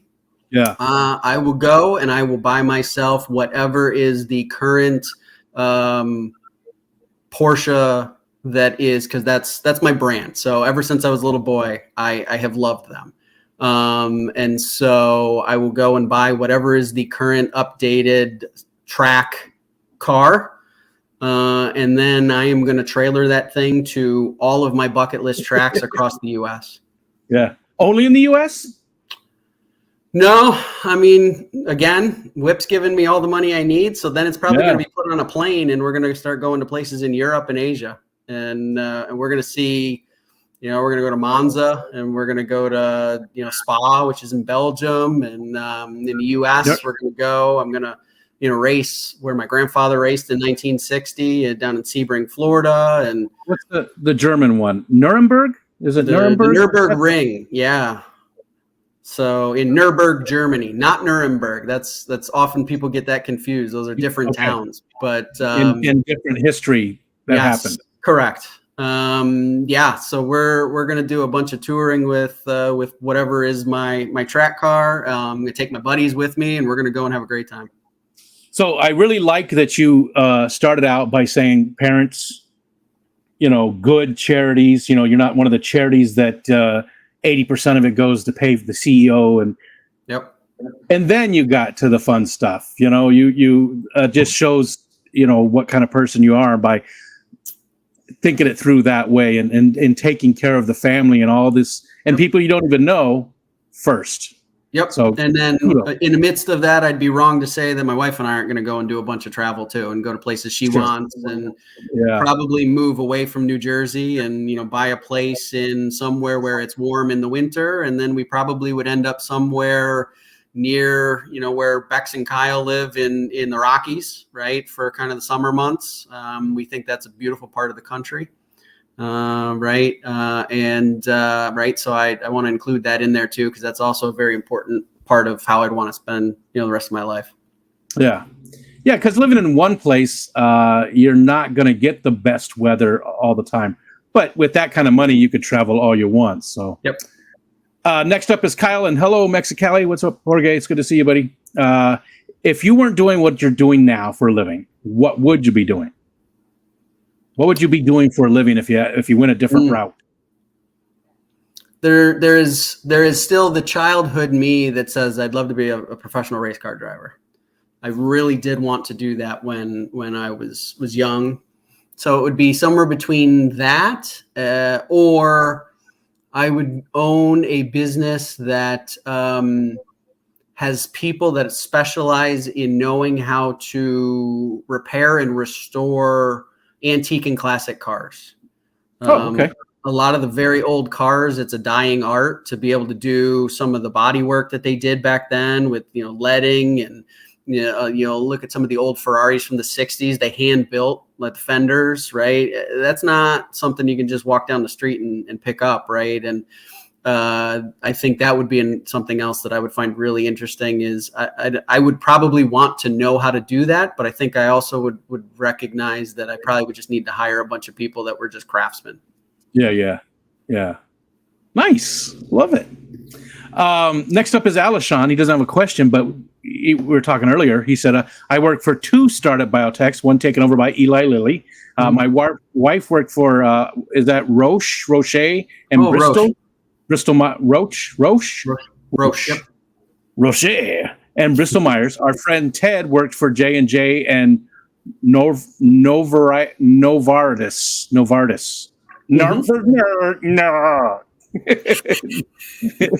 You're learning all the names of the pharma companies, Rico. And were any of those? Again, if you're not comfortable talking about the exact, were any of those companies that you ever worked at? No. Okay. Next up is it jumped again. Nancy B in Tennessee. I got to find you again, Nancy B. There she is. Yeah, this is a great question, Nancy. Was Toby TJ's favorite office character? Oh, what an absolute useless dork. Yeah, but he was HR. You had something in common with him. Yeah, and the problem is I think people then thought that anybody they meet that's in HR that's what they are, and yeah. I think people don't recognize the vast array of different types of positions that exist in the field, which is part of what drew me to it. Gotcha.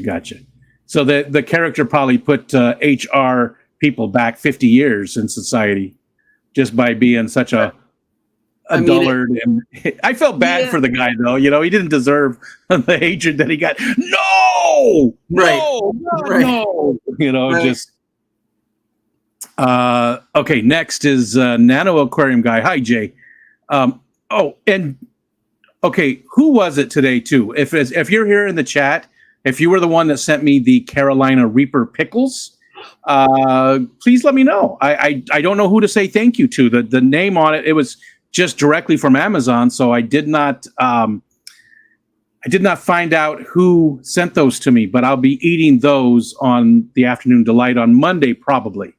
Again, Carolina Reaper pickles. So when I be an experience, I think. When I opened it up and I saw it in the short that I made with the unboxing, I said my butt just puckered because that's where the pain is going to be. The next day, that's where it's going to be. So it was not me. I can say that. For some reason, I was thinking Leo from California because Leo always says Rico for president, and it said El Presidente Rico. So, but I thought also of Jay for some reason because we had talked about hot stuff. So if Nano Aquarium Guy, but whoever it was, if you would please shoot me an email and let me know, because I want to say thank you in the stream to whoever sent those to me. So far, I've eaten bugs. I've eaten a bunch of really good stuff from Stephen and Jenna from Louisiana. And I've got Michelle got some stuff actually for me today, a bunch of sardines and stuff and hot sauce and things like that. So the grubs were kind of a no-go, yeah? What's that? The grubs, you didn't seem to like those, yeah? I actually have one sitting right here because I never threw it away. Yeah, they were silkworms. Silkworms? Yeah. Very bitter. Maybe if they were dusted with the proper type of spice or something, they would be good. But this is just salt, and I thought they were terrible. But the crickets are good. I ate most of the bag already, actually. Oh, wow. You know, it's almost gone because I actually enjoy the crickets, and it's fun to make people squirm by eating the bug. Just popping a cricket. Okay, and Jay wants to know, with the Scranton connection and working in HR, how many office Toby jokes have you gotten? So you mentioned that people sort of feel that way, but has anybody really made any Toby jokes to you? Very, very, very few, if any. No. It's kind of funny, right? So I am always one where, you know, I walk around the office, I'll talk to people, and, you know, the badge scares people a lot. Right. Yeah, and so they always they get very uneasy, and they aren't really willing to joke with you. But it's fun because there's some that will do it, right? And the others kind of see it and they're like, oh, okay, like, you know, he's not a bad guy, and he's not like I'm not like out here looking to like fire people. Like, sure, let's just like do our jobs, let's get along, and we won't have to worry about any of that kind of stuff. It's not like I didn't go to school saying that's what I want to go do. Yeah. And real quick, I'm going to share a quick story about an HR encounter that I had. So I'm in the HR department. I'm in an office helping a girl with her computer. And all of a sudden I hear the head of HR go, "Oh my God." And she was like sort of upset. And her office was like just right next door. So I walked over and I was like, "Hey, everything okay?" And she's like scrambling with her computer. And I'm like, "Everything all right?" And I walk around a little bit, and there's a bunch of male genitalia all over her desktop. And I was like, "Oh." And she meant to go to dickssportinggoods.com. And she didn't put in sportinggoods.com. She just put, and she said, "I was looking for a tennis racket." And there was all over the screen. And I said, "Well, did you see one you liked?" But and then I said, "Well, this is great. I love that this happened, because now if you ever come after me, I'm going to talk about the time you were looking at penises at work." So, yep, you've got her. She was just beat red. She was so embarrassed. She was like moving her mouse really quick and trying to shut windows and stuff. Oh my God. We laughed so hard. Okay, next up, Everything Guy actually didn't do the Rico stand, and this is not a question for you specifically, and maybe you have no idea. Maybe somebody in the chat maybe knows as well, but can 265 70R 17 mud tires fit on Jeep Grand Cherokee? The normal size are 245s, 65R 17s. They're both 17s, but one's a 245, one's a 265. So that's only a 20 millimeter difference in width, so not a lot. It's likely possible, but the bigger question is the aspect ratio. You would have to do the calculation, which there's calculators you could Google that will tell you how different is the overall size of the tire, because that's going to impact your speedometer if you're too far out of whack. Yeah. There we go. Great answer. Everything Guy got an everything answer. I love his name because it's Everything Guy and it's all in caps. So it's all like, makes me think of an everything bagel. Oh yeah. Oh, I do like it. We even have the spice. We have Everything Bagel spice. Oh, nice. Jenna P. Hi, Jenna. She wants to know if and more office stuff. Does Todd think Toby was the Scranton Strangler? I do not. No, I don't either. No, I don't either. He was too excited about about when he got to be on the jury and stuff. You know, he was too excited about that. Yep. And Stephen P. right after Jenna P. The P's are here. Speaking of Stephen P. Oh yeah, we forgot. You got the what the fish, Stephen P. No, not What the Fish. That's not What the Fish. That's just the Stephen P. one. That's the aquatic shirt. I have that too, but I don't know where it's at. No idea. I have a ton of them, and lately I haven't been able to find very many of them. So he wants to know what your guilty pleasure is. What my guilty pleasure is? Probably watching some of the silly Bravo TV types of shows like Summer House. Yeah. I just are think they it's like hilarious. Do it yourself lanes, or what kind of shows are they? What I don't know. They follow people. That one in particular, they follow people who rent, like they share a summer house in the Hamptons. Okay, reality TV. Reality TV. I just think it's hilarious. I just think like the arguments they get in, like it's just, you know, sometimes it goes overboard, but I just find it the type of entertainment I like, which is like mindless. I can't do it. I hate reality. The only reality TV show that I really liked was the Osbournes, but it was way better if you watched it on Blu-ray or DVD because it had the Aussie translator. So when he was going, you could actually understand what he was saying. Yep. Way better. Yep. I didn't say hi to everybody. I saw Dr. Awesome just came in, but hi everybody. Thank you. There's still 40 people left watching. So thank you guys for hanging out with us tonight. Appreciate it. Let's see. So I'm scrolling, looking for, did I miss one? Oh yeah, I did. Lady Rorschach wants to know if there's a book that has changed your life. And if so, what is it? Yeah. So reading is not one of my favorite things. And it goes pretty deep, Rico, right? So 3rd grade, we had an assignment. We were supposed to read, I think, 10 books in like a school quarter. So what was it? Probably 12 weeks or something like that. I read 0. Yeah. So, you know, I think the book that probably changed my life, right? And this is a totally silly and shallow type of thing because it's, I'm not a reader, but when I was young, probably single digits, my father knew I had a fascination with cars, right? He obviously did as well. And his work was actually, he owned a car dealership. And so he went and did some business with another car dealer. And one of the brands that they had was Porsches.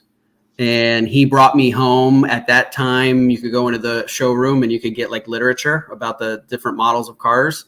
And he brought me home, right? And I already had an interest, but that even stoked my interest in Porsches even more. And so like a big shiny catalog, basically, of all the different cars and specs and specifications. And we would go places to like car shows, and I would be able to tell the owner like the specs of their car and the you know, the size of the engine, the horsepower, and they would just look at this little kid, and I just it solidified for me that was something that I was interested in, and now I'm, again, you know, I've said it before, I lived a blessed life. I live a blessed life, and now I'm able to own those cars, and it's like a kid's dream come true. So the reading thing, what do you think it is? What do you think it is about the reading that you just don't enjoy to reading? Do you have a hard time taking what's, you know, the printed word and turn it into pictures in your head, basically? Or what do you think it is? What is it that? Yeah, so I think it's that, right? I think I'm quite visual. I think it's also that I need to be entertained, right? And for me, kind of watching things is more entertaining, right? Okay. And so I just have never, like, if I read a book, it's because I force myself through it. Yeah. I can read, right? But yeah, obviously, yeah. I'm curious because I'm such a heavy reader, and it's just when I find somebody who doesn't read and doesn't really interest, I'm curious, you know, what the difference is. Why do I like it so much and you don't, or you don't like it? Why do I? That kind of thing. It's just interesting to me because I absolutely love to read, and I do a lot. All right, scrolling down now. So I got Lady R's, Benjamin Peters. Oh, Benjamin. Where's Benji? Benjamin Peters. What is it? Stelios? No. Stelios. Nobody knows what that is. If TJ had to lose a piece of clothing in a cold place, would he rather lose a hat or gloves? It's an interesting question. At least it wasn't like pants or top, you know. That's better. I'm glad he went with hat and gloves. So I am going to say that I would rather lose the gloves because I believe my Boy Scout training tells me that you lose a tremendous amount of heat through your head. and I want to keep my head nice and toasty. I don't know if that's true or not. I've heard that as well. I remember even an Archie comic book way back in the day where Archie said that if you keep your extremities warm, the rest is fine. So he had a hat on and gloves and socks, and I think socks or underwear, and that was it. And he got locked out in the snow. Let's see. Lady Rorschach is next up, right? Yep. And she says, your dream fish. What's your dream fish? And no limits on acquiring a particularly tank size, equipment, anything. Just you have whatever you need to help it live a happy, healthy life. Yep. Yeah. So a lot of fish that I keep currently, well, you know, I don't have hundreds of tanks, but a disproportionate amount of the tanks that I have now are Tanganyika cichlids. And so one of the fish that I think is really on my list, and I don't know that I'll ever have them because you need a fairly sizable tank, are Tanganyika and the featherfins. They are one of the fish in Tanganyika that typically have quite a bit of color and very interesting breeding behaviors and things like that. So I think I would want to set up maybe a 125 or something like that, maybe even a little bit bigger, and get a group of some sort of the featherfins. Gotcha. Okay. Dapper Dennis is up next, and this is his standard question that he asks every time. Excuse me. Two-part question. Is there somebody that you would like to meet, some historical figure that you would like to meet? And we'll go with that one first. Is there any historical figure that you'd like to meet? Yeah, so I think what would be really interesting would be to meet someone like Lewis and Clark, right? And understand what was it like to be the people, or some of the people that were out exploring our country at that time. What was it like? What did it look like compared to today? I think, my wife and I, so Sarah and I did probably about 3 years ago, we did a trip cross country by car. Started here in New Jersey, drove out to Colorado. We went, north through Wyoming into South Dakota, and kind of came back through those northern states like Wisconsin and Minnesota, and made our way back. And I think we take for granted how easy that is to just hop on a highway and do it, right? Yeah. So I would love to just understand what was that like, and how did the idea of even doing that come up? Like, people just thought we have to go explore, and we're just gonna take boats and just go down these little streams and rivers and stuff. Well, they were tasked with it, right? Weren't they? The president. But just how that all comes to be, I think we live in such a different time, right? To truly understand what it was like back then, when people were trying to figure out what do we really have here. Yeah, because adventuring today, there's very few places left to truly adventure like that. Yeah. I mean, there's still places, but it's not like that. So, and the second part of that would be, is there a specific time period that you would like to visit? Is it that same time for that, or is there another time period that you would like to visit even more? Yeah, so I think I would like to visit the 50s and 60s. Specifically because that was a really formative number of years when we think about sports cars, right? If we think in around 1965-ish, the sports cars, especially coming out of Europe, were things that were never seen before, and still are considered some of the greatest. There was also a lot of racing battles that were going on. So like Ford versus Ferrari, that was a movie that happened a few years ago. And that was a legit thing where Ford Motor Company and Ferrari, were at odds and were really trying to beat each other on the racetrack. And to have the opportunity to maybe go to some of those sports car races back then, I think would have just been absolutely fascinating. Did you ever race in northern Indiana, South Bend area, Elkhart? I have been to South Bend on my way out to the national championships in 2019. I have not been there, but I do know that that's an area where there is quite a bit of racing that happens, but I've never done any there. Yeah. My uncle, still to this day, he's still alive. He owns a racing parts place there in South Bend. And I guess it's really famous. And he was on a lot of, what's that? That's your Uncle Dick? Yeah, Have I talked about it before? You mentioned him to me at one point because I think, did you say he worked in some capacity with Richard Petty? Yes, he was on Richard Petty's pit crew, mid 60s. Had to be because he was in Vietnam as well. So, but he came home late. So he came home like in 72. So it had to be like 65, maybe 66. Yeah, he worked on that. He's done all kinds of stuff. Racing was his life too. That was his whole thing. He's also a preacher. So he's a racing preacher. Oh, wow. I just wondered if, because he had that auto parts store that maybe you had bought parts from or something at one time or anything like that. No, but it's probably a pretty cool place to go check out. He doesn't even know who I am. I mean, we haven't talked really in very, very long time. I used to go to his house when I was real little. He had a tricycle for me that he painted all up, racing stripes and colors and stuff. And he had a garage that was filled with model cars. He was really into making models and stuff. And all kinds of cool stuff like that. Anyways, Kyle would like to know, he said, I only caught part of the answer, but what was Sarah doing when she got sent to Singapore for a year? Yeah. So Sarah's, most of her career, not anymore. She has changed professions, but she was specifically in the compensation part of HR.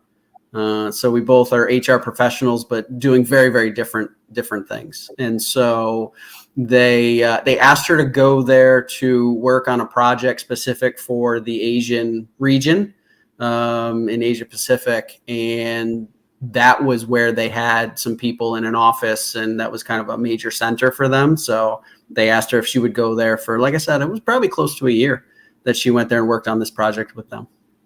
Did she like being in Singapore? Did she enjoy the trip? Did she really like it? Did she ever think, man, I could almost live here? Or?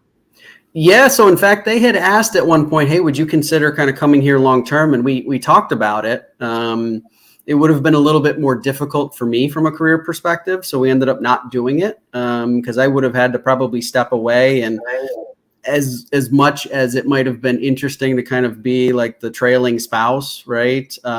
Which I did get, I think I spent a week or two there during her time, and it was pretty cool. I got to go and play while she was working. But we ultimately decided, no, it wasn't going to work. And so she moved back to the US. Gotcha. Yeah. Like I said, I've never been out of North America. So, let's see. Fish Rumor. Hi, Steve. TJ, now that you have all the money Whip gave you, are you still going to keep fish? Any upgrades? You said the feather fin, right? Mm-hmm. Yeah. So I probably would do something like that. Maybe get a tank for some of those. I think I definitely would still continue to keep fish, right? I don't see like being someone who would like constantly travel. I may spend, over the warm months, kind of some time traveling to those racetracks that I talked about, but I would still want a home base. I still definitely would keep fish. I started keeping fish when I was probably 10 years old, 12 years old. And it all started because of a science teacher. She had fish in her classroom. And I always really liked animals. Couldn't have, cats or dogs as a kid.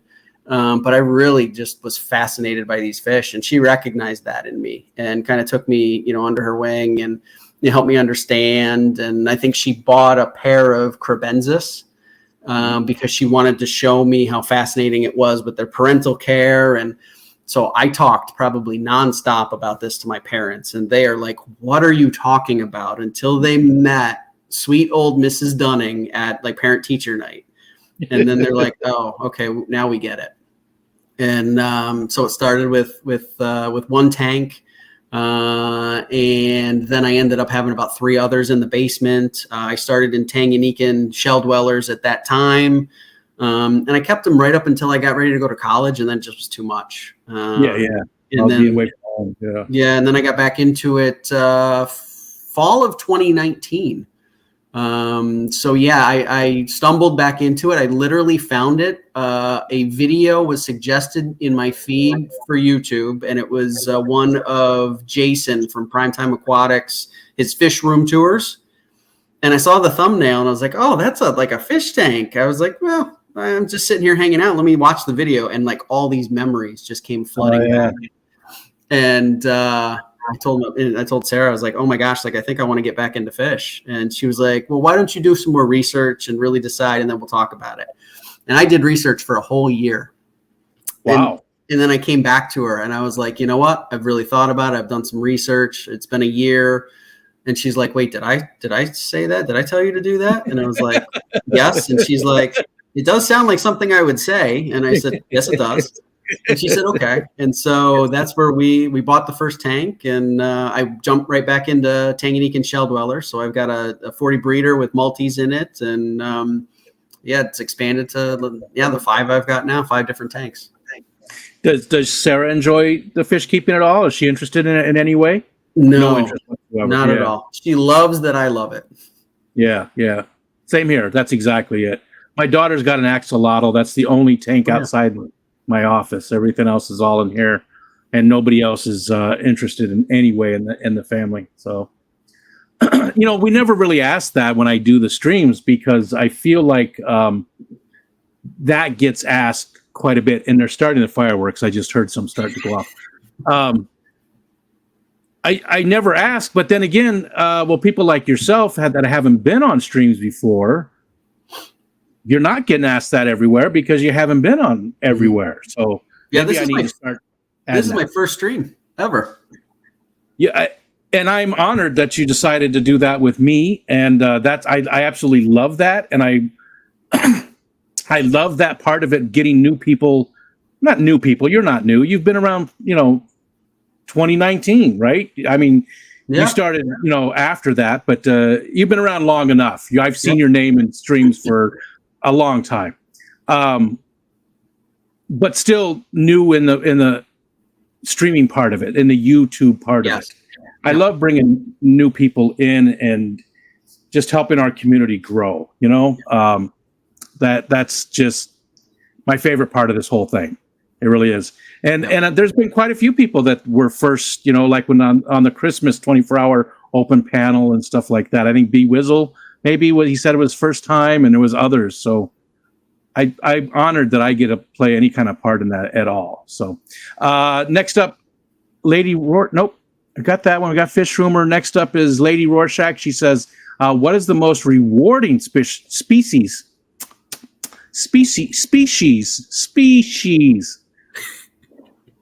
a fish that Todd has ever had? Yes, I think right now I have a species of white cloud mountain minnow, which doesn't sound that interesting.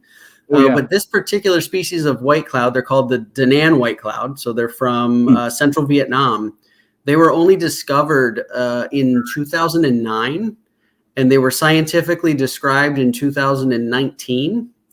And they have been back to the same place, and they cannot find them anymore. And so I found them. They were brought to the local fish club in the auction. Dr. Paul Loisel, he's a longtime member of our club. And he brought them in. And I won them in the auction. And I remember talking with him, and he said, basically, don't screw this up, young man. We can't lose these fish from the hobby. And so I am working my way through trying to create my own little breeding program to try and build up some of the stock I can in captivity, just because scientists aren't really sure exactly what happened to them. Have they moved to a different place, or have they really disappeared based on, the changes in their habitat there? So that to me is really, really rewarding. I will say they're a bit of a difficult species for me to deal with. The fry survival has been a challenge, so I'm trying a bunch of different things. And my goal is to try and get them kind of out to others, and so that we can kind of have a nice group in captivity and in our aquariums. Yeah, love it. Love that. And I've had What the hell's wrong with my throat tonight? I've had golden white cloud minnows. I had those in my pond outside, but I love that too. Like I've got the Gudaids from Alashon up there. Yep. They're doing great. I've got a whole bunch of them now, and Curtis Skull is sending me a few more to mix in with it, and then I'm going to bring some back to Alashon from my colony with Skulls and his mix, so he gets that mix of blood too. But the same type of thing, their habitat is going away, so it's the only fish I have like that. Everything else I have is pretty common, and I don't even know how rare those are, but just doing our part. I like being a part of that too. Yeah, absolutely. Okay. Next up is Jorge George. Jorge George. I just called you Jorge George. Mm-hmm. That's probably like the whitest thing ever to call you Jorge George. We're talking about Mexicali? Yes. I apologize to you. Todd, money not being an issue, which car would be your dream autocross ride? It's got to be a Porsche, right? Porsche. Is it Porsche or Porsche? It's technically the family is the Porsche family. Okay. All right. So, yeah, it wouldn't be autocross anymore because I don't see myself going back to that. But from a track perspective, probably I would want money, no object, which, Jorge, thank you so much for giving me more money after Whip gave me some. You guys are the best.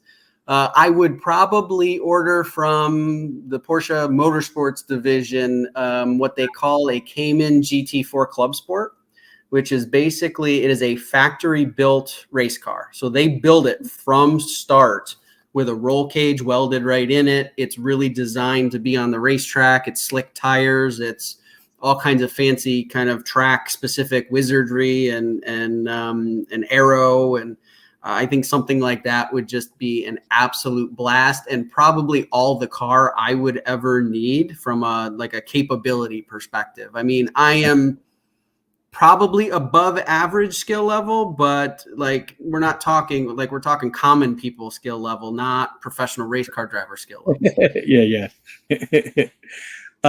Steven said, wow, nice. Not many of those shirts out there, and a little smiley face. So, and I have one too. Wish I could find it.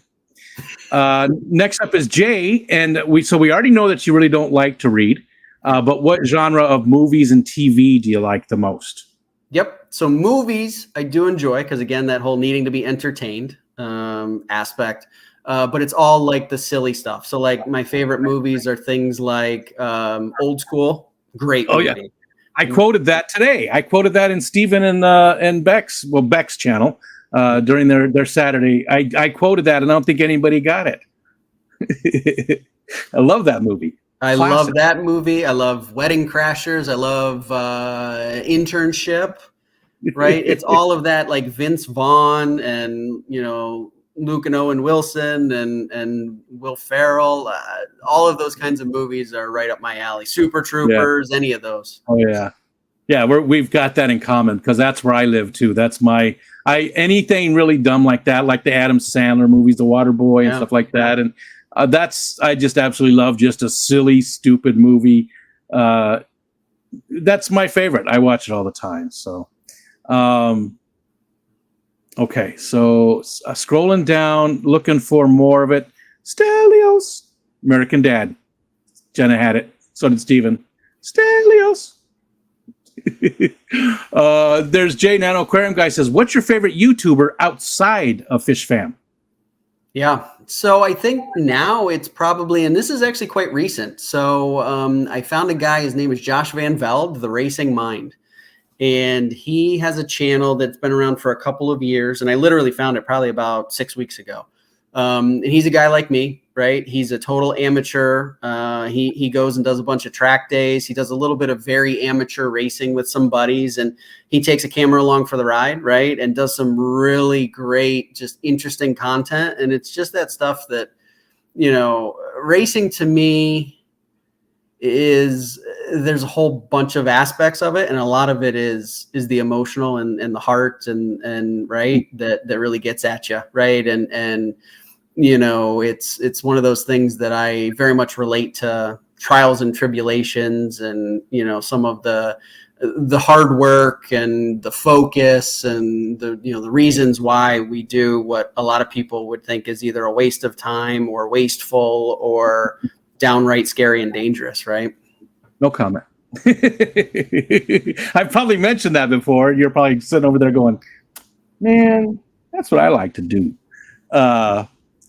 Listen, this world is big enough for all of us, right? And that's why thankfully we have so much choice in the things that we can do in our spare time. I am perfectly okay with that, and hope that people just understand that is my interest. And well, that's exactly it too, is that's your interest. So you do you, and I would never judge or say I don't need to do just because I don't like it. I would never say you can't do that because I don't like it. I'm not one of those people. So, and I'm sure I'm missing some things in the chat. So again, if you guys have any comments or questions or anything, do the @RicoStan, because I know I've missed a bunch of stuff, a bunch of people coming in. Again, thank you guys, everybody, for coming in. Really do appreciate it.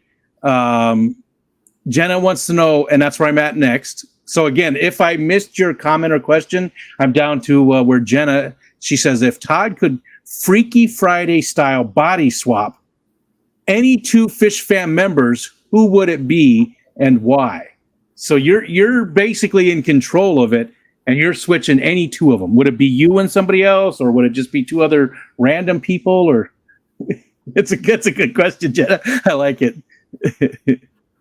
I think I'm not exactly sure that I've got a fully thought out reason why, but I think I would swap Jason and Fishfam. They're like a package deal, right? They go to a lot of the same events. Jason is kind of the voice, or Fishfam Kirk is kind of the voice in Jason's ear during his streams on Sunday. I just have a feeling like that would be an interesting experience for both of them, and I feel like I would want to watch it happen. Yeah. That's a good one.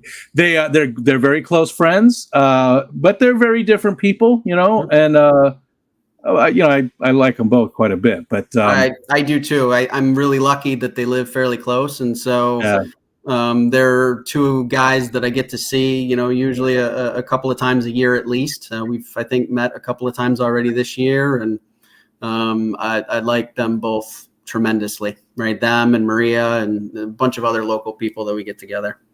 Maria, she was in here actually at the beginning. I don't know if she still is, but I miss the hell out of Maria. Maria she's been very busy and she hasn't been coming around as much. She's doing okay, but I miss seeing her in the stream so much. And there's a bunch of others too, but a lot of them.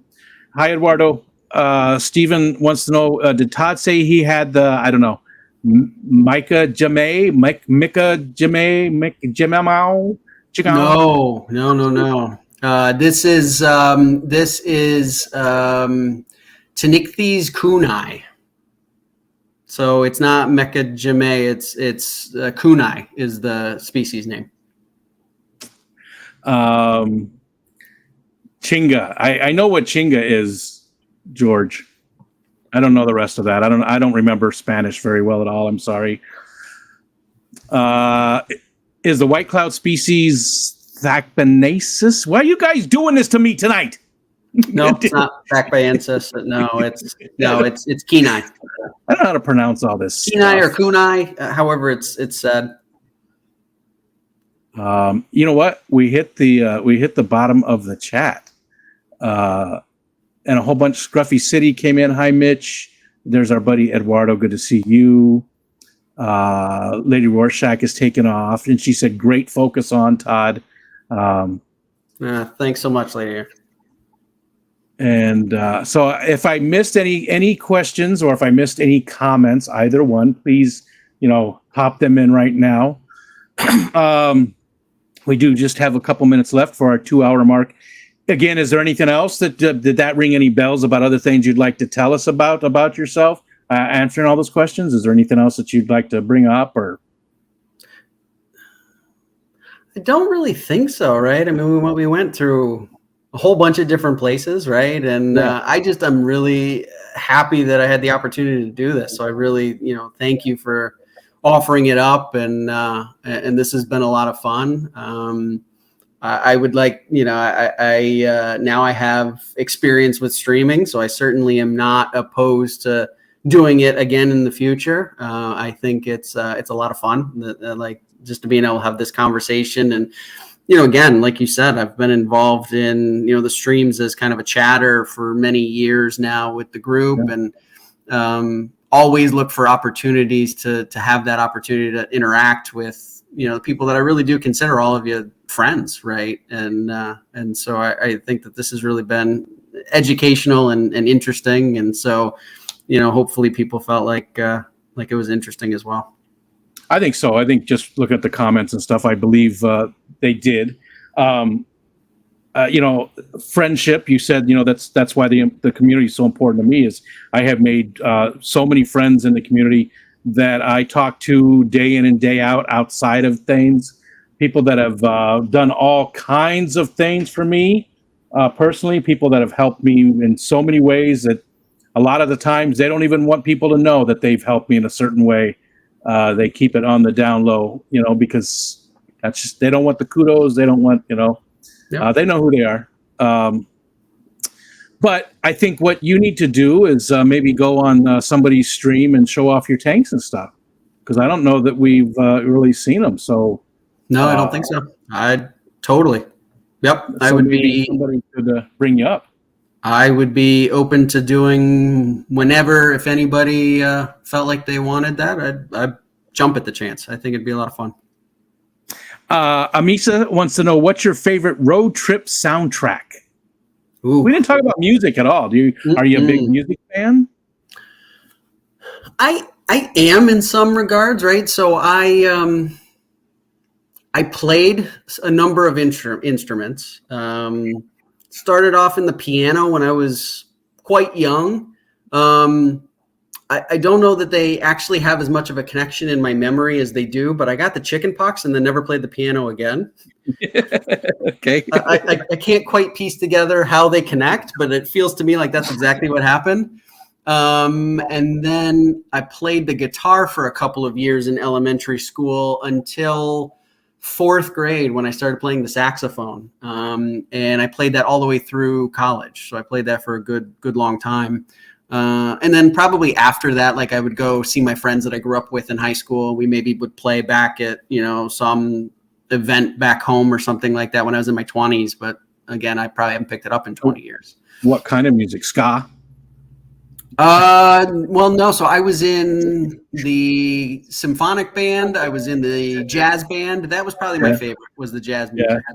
Especially being a saxophone player, right? There was always usually good saxophone solos in a lot of the jazz music. And so I grew up, very interested in music. I do have some musical interests, but typically in the car, I actually listen to more podcasts. I enjoy a bunch of different types of, I've got some fish podcasts I listen to, but then I've got a couple of car related podcasts, and, they usually do a couple of podcasts a week that they'll make. And so, when we did our road trip out west, that was a lot of what we listened to, because I had quite a bit of a library stacked up, and was able to kind of catch up on some stuff. So I think it would probably be more of that, right? Is more podcasts and listening to, just trying to learn some different things. Yeah. I never could get into podcasts. I might now, if I still commuted, I probably could, but now I don't, leave the house. So my wife and I used to listen to audiobooks when we drive into work, because it was an hour and 15 minutes to work. So, but I can't do podcasts. I can't even, I don't know, I can't do any of that kind of stuff. Audiobooks today, I can't do, because I need to do something, but I also need to focus. So driving was the perfect level. I'm driving. That's my job. That's what I'm doing. Yep. But with an audiobook, I can still, the other part of my brain is still picking it up. So maybe podcasts would work. If you were to listen to music, what would be your favorite type of music to listen to? Would it be jazz? Would it be the stuff that you like to play, or? No. So I would say that currently probably what I think is my favorite stuff. I mean, I was born in, the 80s, right? So, when I was kind of, teenager, that was, 90s heading into like the early 2000s. And so for me, it's kind of some of those, those bands that were around at that time. So it's, it's Goo Goo Dolls. It's, I even like some boy band music, right? So my wife and I have seen, Backstreet Boys a couple of years ago when they came to Philadelphia. Kind of a wide range of all of those kind of popular groups and songs that were kind of those, early college years, late high school years would probably be what I would pick. Gotcha. And it's always difficult because I was married in the 80s, so it's the first time this, Michelle's my second wife. So it's just, it's just frustrating because you guys are my peers, and then you say something like, "Oh well, I was born in the 80s," and I'm thinking, yeah, was already married in the 80s. Just because I forget about it. We have such a huge age range in our community, right? We've got 14-year-old people, and we've got 84-year-old people, so, and everybody in between. So it's good, but it sometimes I forget. That's all. I forget, and I'll make a reference to something, and people are like, "I don't know what that is." And I'm like, "Oh, you don't know that? It's from the 70s." And they're like, "Yeah, I was born in 1992." And I'm like, "Yeah, thanks for." But the good news is, you know what, Rico, doesn't matter.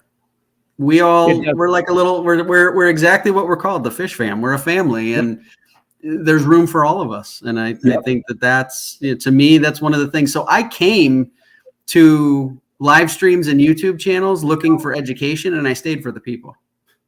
Yeah. Flat out. Yeah. Same with me. 100%. 100%. That's exactly it too. Yeah. I was, we won't even go into it anymore because that's all there is to say.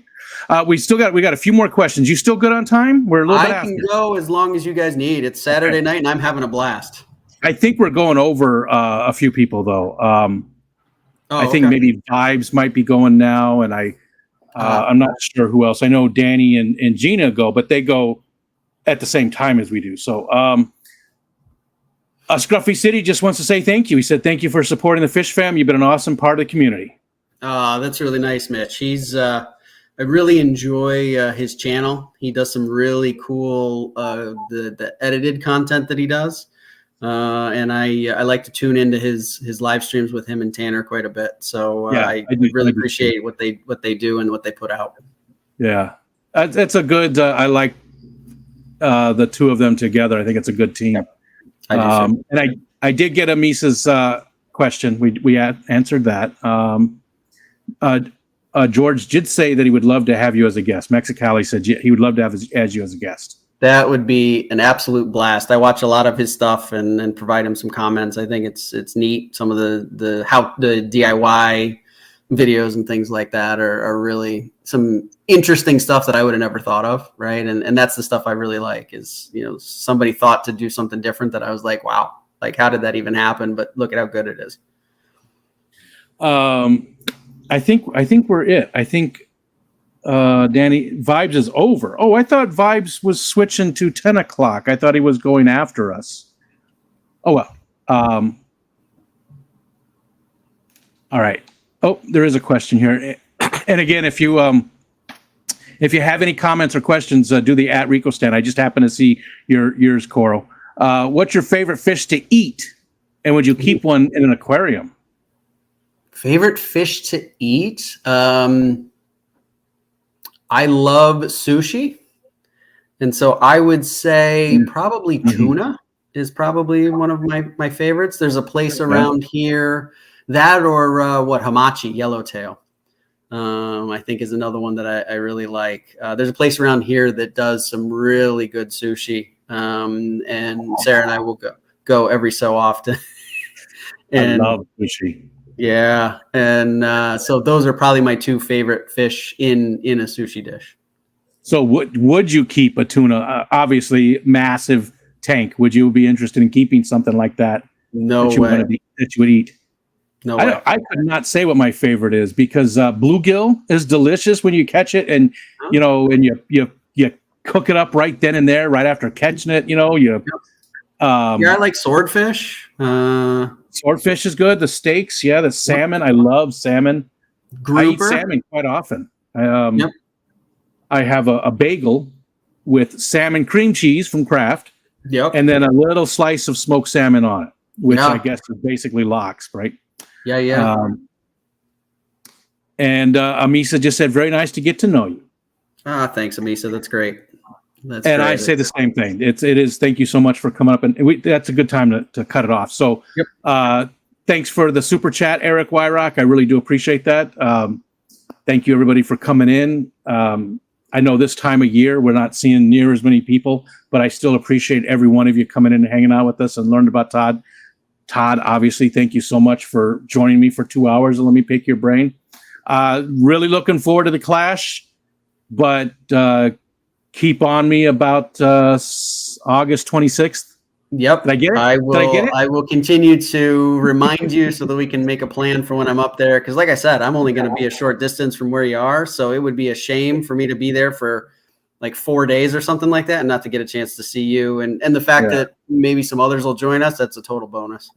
Yeah. And I think we can. Again, let me just bring that up again. So again, it's August 26th, Watkins Glen, New York.